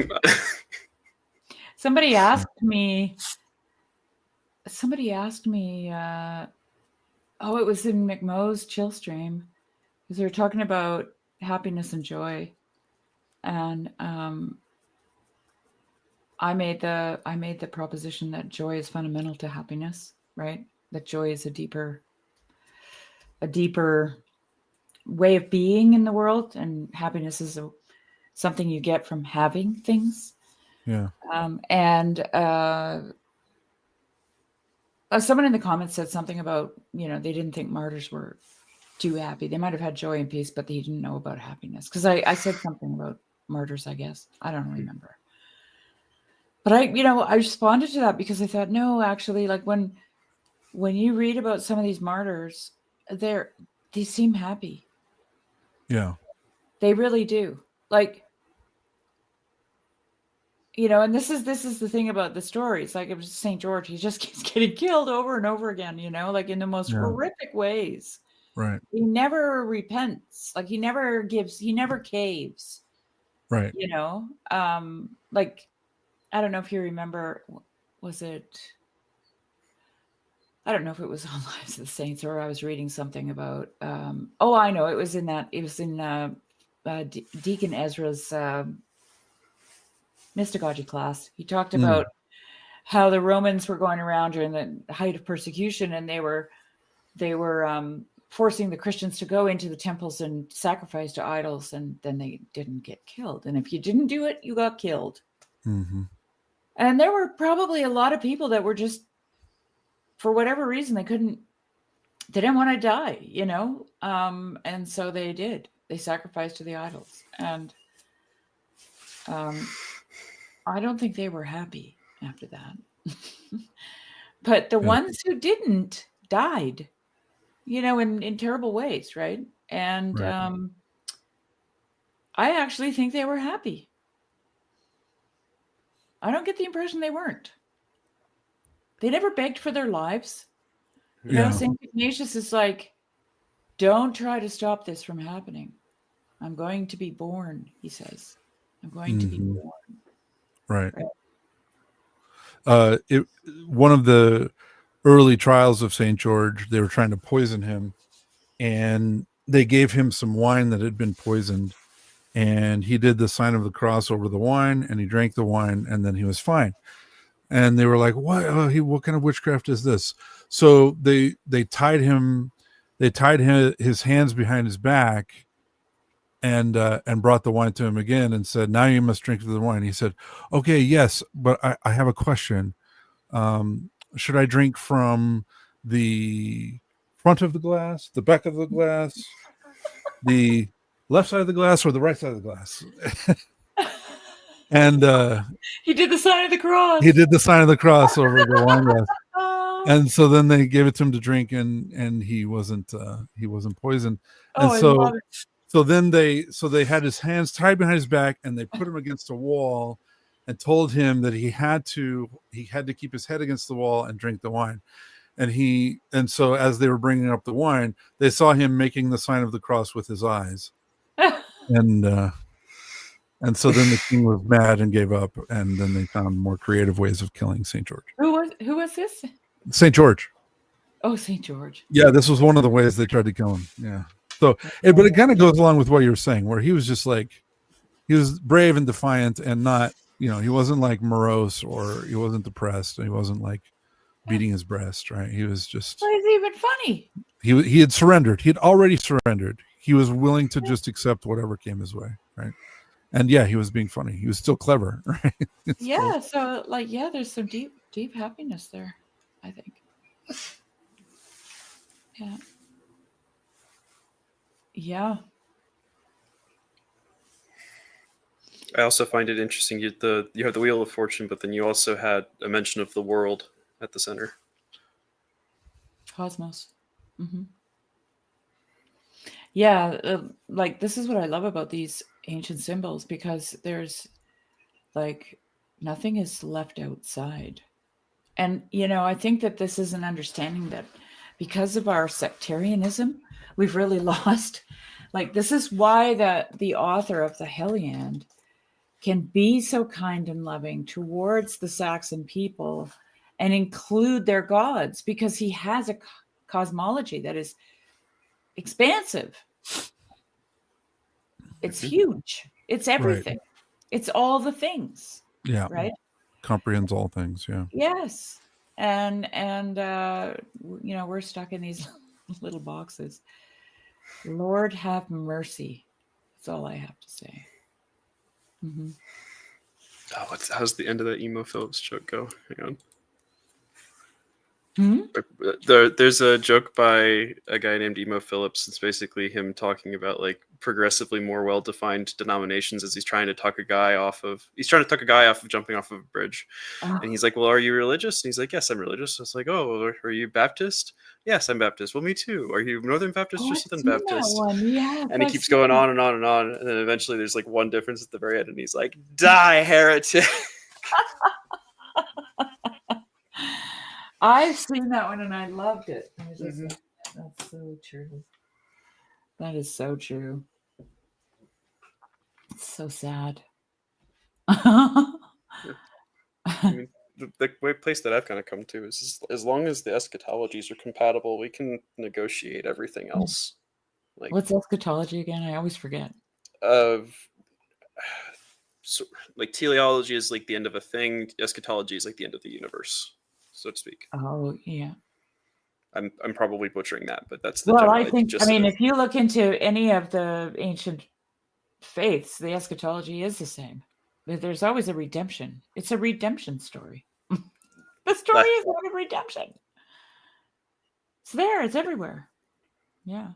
Last things. Oh, okay. That's what it is. Eschatology. The study of last things.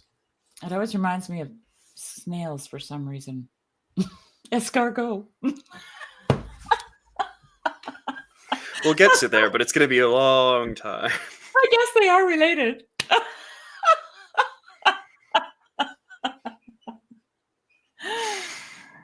That's how my mind works. I gave you guys just a little peek.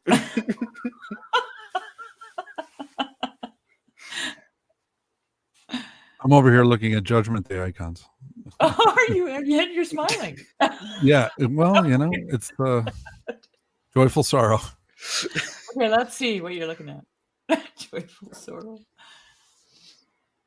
Oh, I love that one. Yeah. Salvation. This is basically eschatology. This is what I was thinking of when you were talking about eschatology. Mhm. It's like the end. It's like it's the beginning of the Can you make it bigger? age of ages. Can I make it bigger? Yeah. Hold on. I have to do the thing. I have to do this one Did you open it in a second. new tab?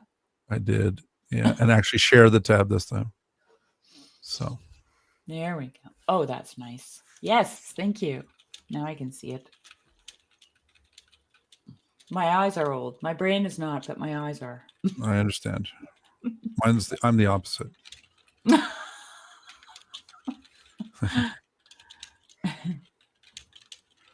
Oh. So Is that Adam and Eve lounging in the clouds there? yes. They look so comfortable. Well, they earned that spot. Yeah. Now, who do we have going down? We got any heathens in the mix? Looks like it. Well, how many levels are there in that? This is the 12 disciples, and then there's the angels behind them. Mhm. And then there's Adam and Eve here. Oh, and then we have day and night. Look at that. Yeah, we sure do. And I don't know. There's an order. This order is getting definitely more worldly, but the kings are bringing their kingdoms and offering them, right? Like they're holding those globes, like representing their kingdom. their power. Yeah, their kingdom. Got some demons. This is like the wheel. Houses. Yeah, and the wheel. Yeah, also where they're falling, being tortured. This is the torture wheel right here.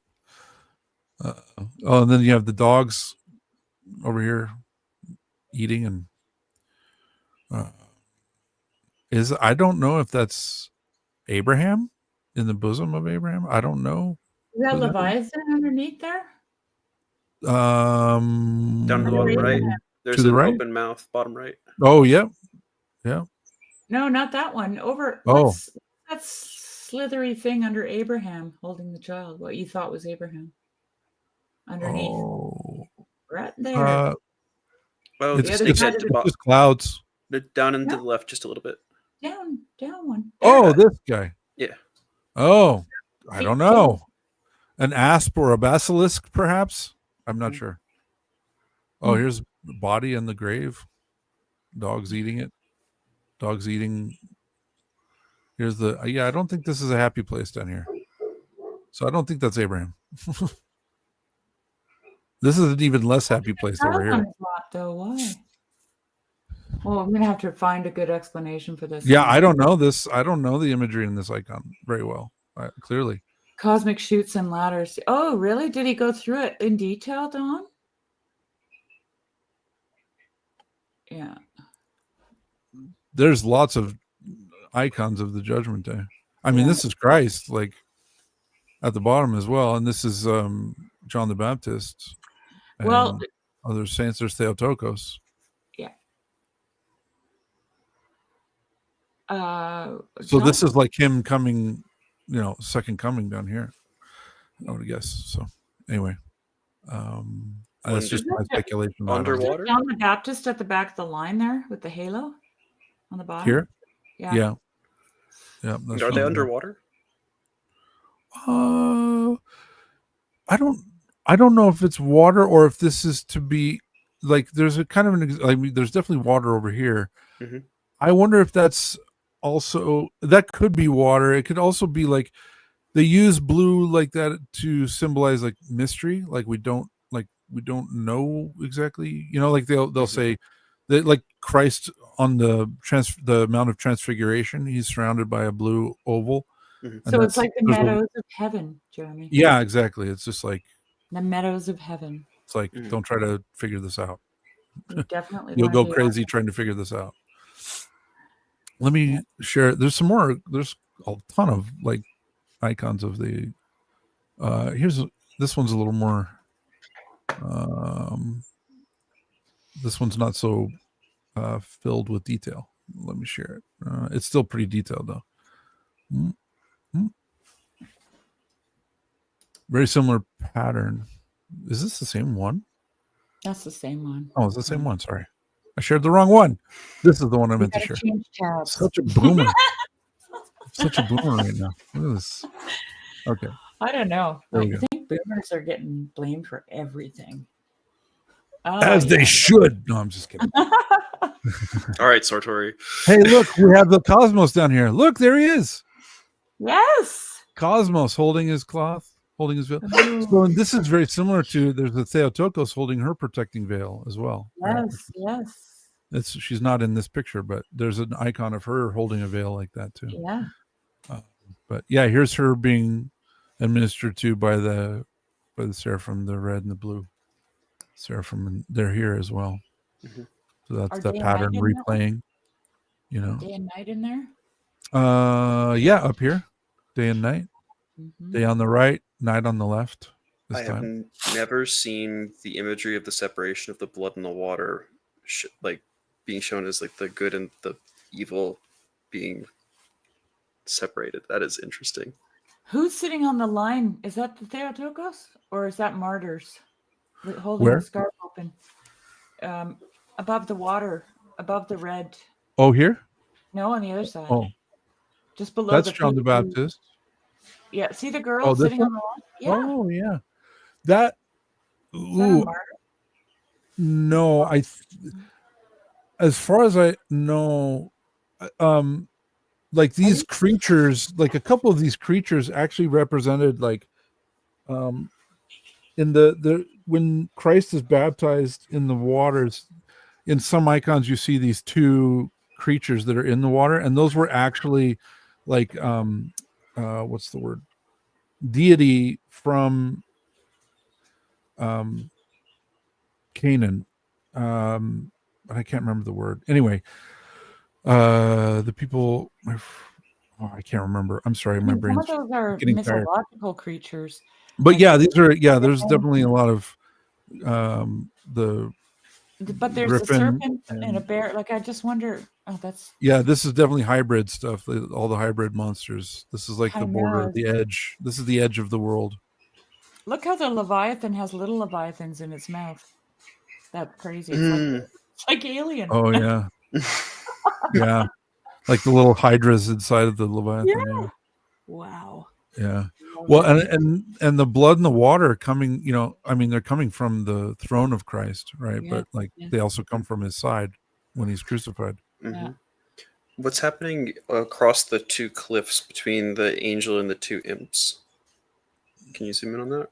Yeah, the two demons and the angel. Like, what is the angel doing? What is It looks like holding? he's holding scales, Oh, yeah. Interesting. like he's judging. Mhm. And here's Peter and Paul, and that's the cherubim guarding. That's the cherubim guarding the gate into the Garden of Eden. That's paradise there. Yeah, this is paradise. Paradise. Oh. What's he got in his veil? Is that the apostles? Oh yeah. Where? I'm not seeing it. It looks like a bunch of heads, like being held up in the veil. In Oh, in here? yeah. Oh, yeah. Look at that. I don't know who those people are. What's going on? Wow.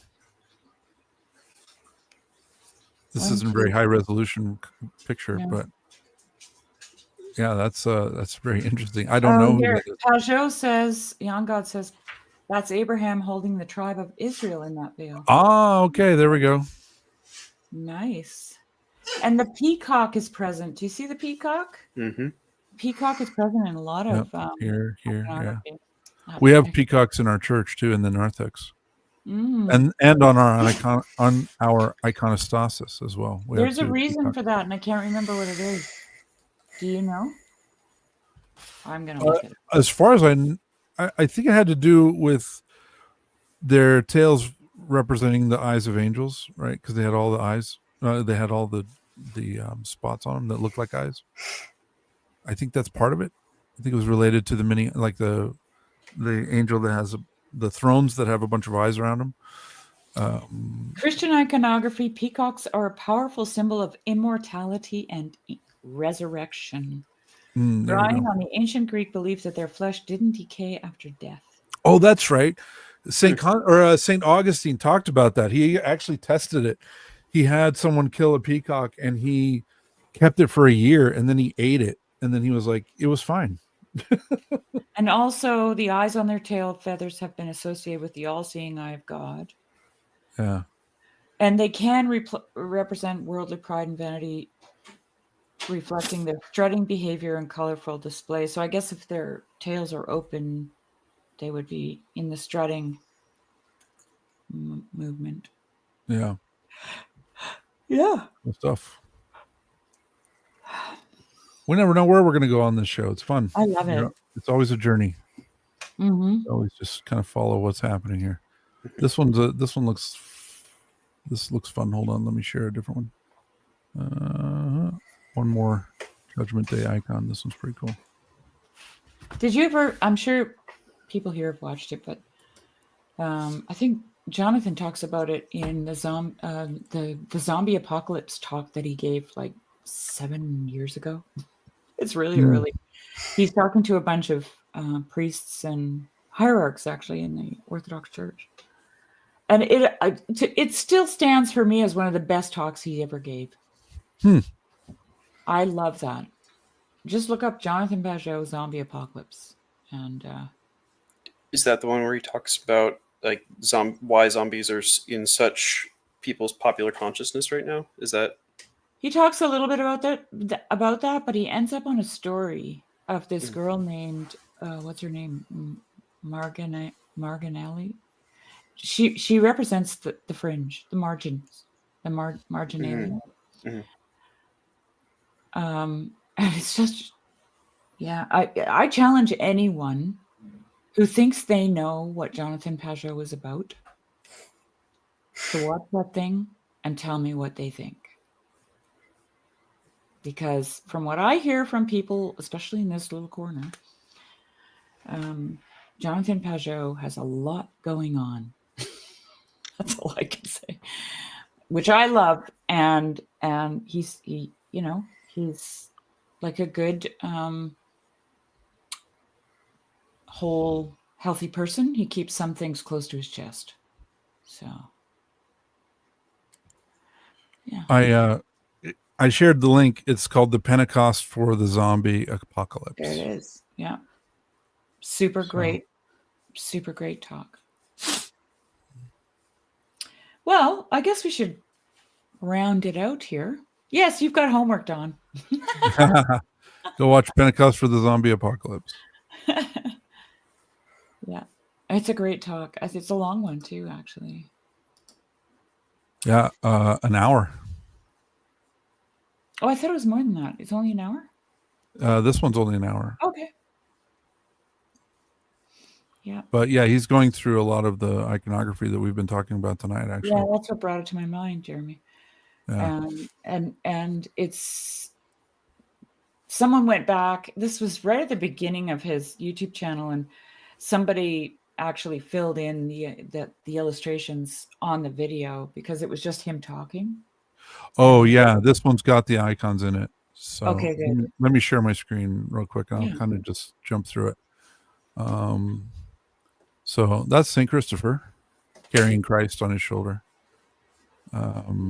which is one of my favorite stories, and I love Saint Christopher. Okay, so yeah, so he was talking about this. I'll turn on the CC so we can kind of see. Behold, I am with you until the end of the age. Yeah. But here's another one. He's lifting Adam and Eve out of hell, out of Hades. By the wrist. By the wrist. By the wrist. And he's standing on the spear thrower. Is that what he was called? One of them? Yeah. The people injurer. Yes. Yeah. This is the one I was talking about, where you have the world, cosmos down here. Mm-hmm. This is the day of Pentecost. Yeah. Usually they have like flames over their head. Here they just have their halos. Yeah. But yeah, and then this is the world.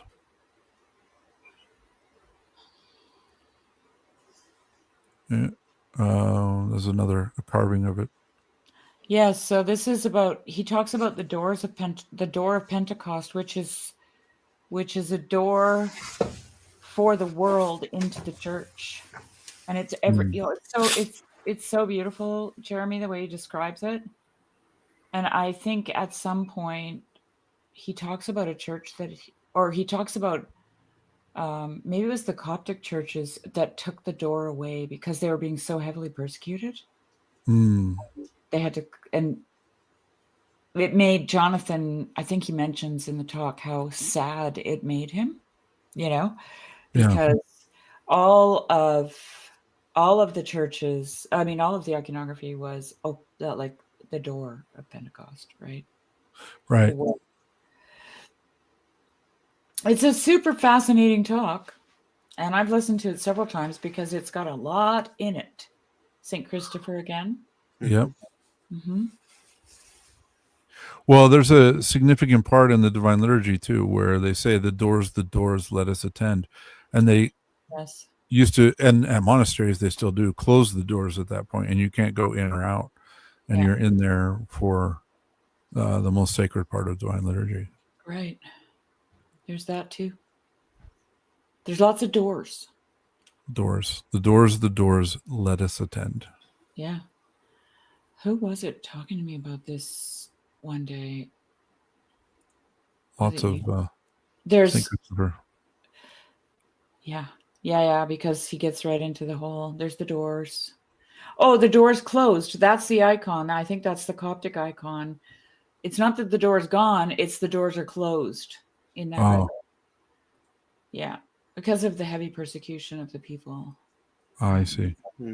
Anyway, yeah. I will definitely watch that this week. Oh, it's fantastic. Great. Yeah. Yeah. I remember it, but only vaguely because it was so long ago. I probably didn't understand any of it. Yeah, there's the poets and philosophers. And how old is this?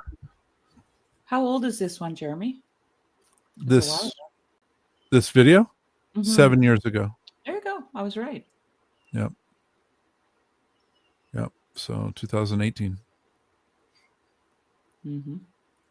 Back before. And Jonathan was just a young pup. Yeah, back before any of us were born. This is what I was thinking of with Wheel of Time too. Yeah. Right, where they're on the ladder Yeah, the ladder of divine ascent, and you have the Yep. angels are trying to help them, and you have the demons pulling them Mhm. off. Mhm. And it's like this is the wheel of fortune too. You know. It is. And it's happening all the time. That's the other part that's really cool. It's like all of this is happening all the time. Mm-hmm. Now, today is the day, right? Yeah. Christ is born today. Christ is arisen. Christ is risen. Yeah. Yeah. Christ is among us. Yeah. Christ is in our midst. You And know, another Saint Christopher. one of the verses that has been going through my mind for many years, not many years, many months. Sorry, feels like years.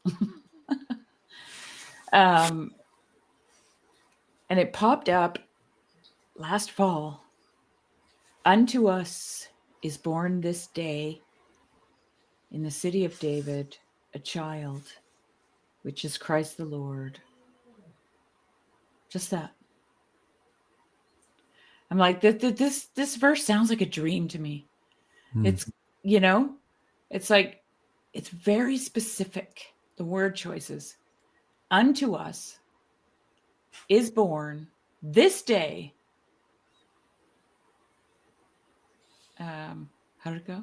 In the city of David. In the city of David, a child, which is the anointed one, Christ, right? I don't know. It just keeps doing something to me, that verse. Yeah. Yeah. Yeah. Well, gentlemen, this has been wonderful. And Always a pleasure. Thank you. Thank you for joining us, Avril. It's so much better when I don't have to talk to Jeremy. That was part of the reason I joined, because I know how rough it is, especially trying to stream by myself and not having anybody join. And so it's like, I'll finish up with the chickens and then I'll come in and say hello. So did your chickens hatch out their babies, or did you hatch out their babies? So we had to kill our rooster last Thanksgiving because he was making too much noise and the neighbors were not having it. And then we had another one get egg bound a couple of months ago. Oh. So yeah, she passed away. And so we don't want to get just single chickens. So we were not going to get any. And so it's kind of a silver lining that we lost that one. So we got to get 2 more. And hopefully neither of them are going to be roosters. Yeah, I know. That's always the thing. I mean, you go grab a couple pullets, but they're just those factory birds, Yeah. Unfortunately. Easier just to get chicks from, we probably could have gotten it from a better source, but just chicks from Wilco and then raise them up ourselves. You could come up to my house and then, I guess you can't bring them across the border. Well, I have a sailboat, so what? What they don't know won't hurt them. Can you just say, I don't know how it got here, landed on my mast? Yeah, it's just crazy coincidence. My daughter, one time we were down, she was downtown, she was living in Williams Lake and she was downtown, and there's this intersection and there's a Kentucky Fried Chicken right here. And she was walking and she walking past Kentucky Fried Chicken, and there was a chicken standing right in front of it. And she's like, what? Picked it up. And there was a lady at the intersection, and my daughter's like holding this chicken going like that. And the lady goes, it was hers. And so she went around the corner and parked, and it turned out that she said, oh, my chickens are always getting in my truck, and then she drives off and she took this chicken to town and it got out at Kentucky Fried Chicken. That's hilarious. What's this place? It seems kind of cool. I wonder what's going on here. Smells good. I love that this happens all the time. Yeah, it's just a regular thing. Chickens are always getting in my truck. Oh yeah. Yeah. That's so funny. Oh, you know what, you guys? I gotta. Okay, so I'm gonna tell. I had a most embarrassing moment of my life yesterday, and I'm just gonna tell it here because it was so good. And I came home, went through it, and I got home, and there was nobody here, and I wanted to tell someone so badly. I don't know, because I was laughing at myself all the way home. Like I just kept imagining this scenario, and I couldn't stop laughing. Okay, so I've got at the top of the hill coming to my house, there's the brake check, and then you turn down my road, and then it's like 18 kilometers to my house. And I had some garbage in the car and I just wanted to get rid of it. So I pulled into the brake check and there's garbage cans there.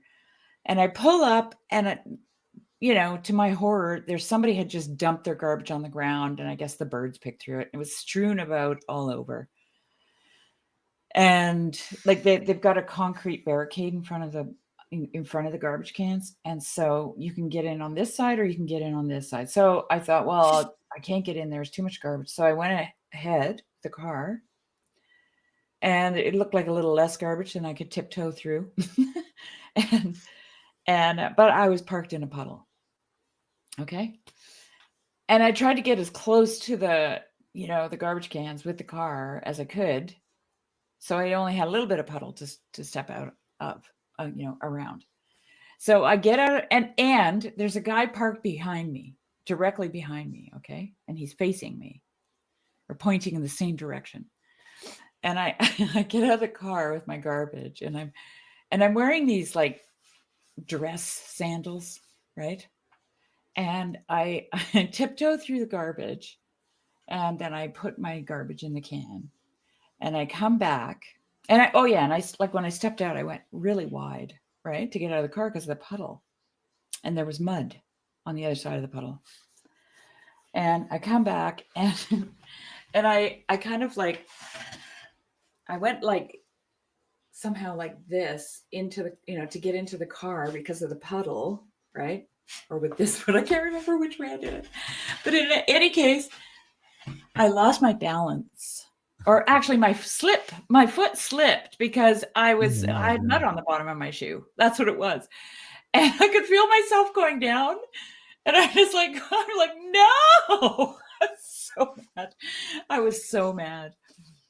And there was nothing I could do. And I just right beside my car in the puddle. And the guy behind me saw the whole thing, right? Right. And I got up. I got up from my, I just kind of sat in it for a minute. I thought, okay, might as well. Here I am. And then I got up and I turned around and went to him. Nice. And he goes, Mm-hmm. and then I drove and I got back in the car and I was soaked, covered in mud, soaked, so I'm pulling everything up and get in the car and anyway.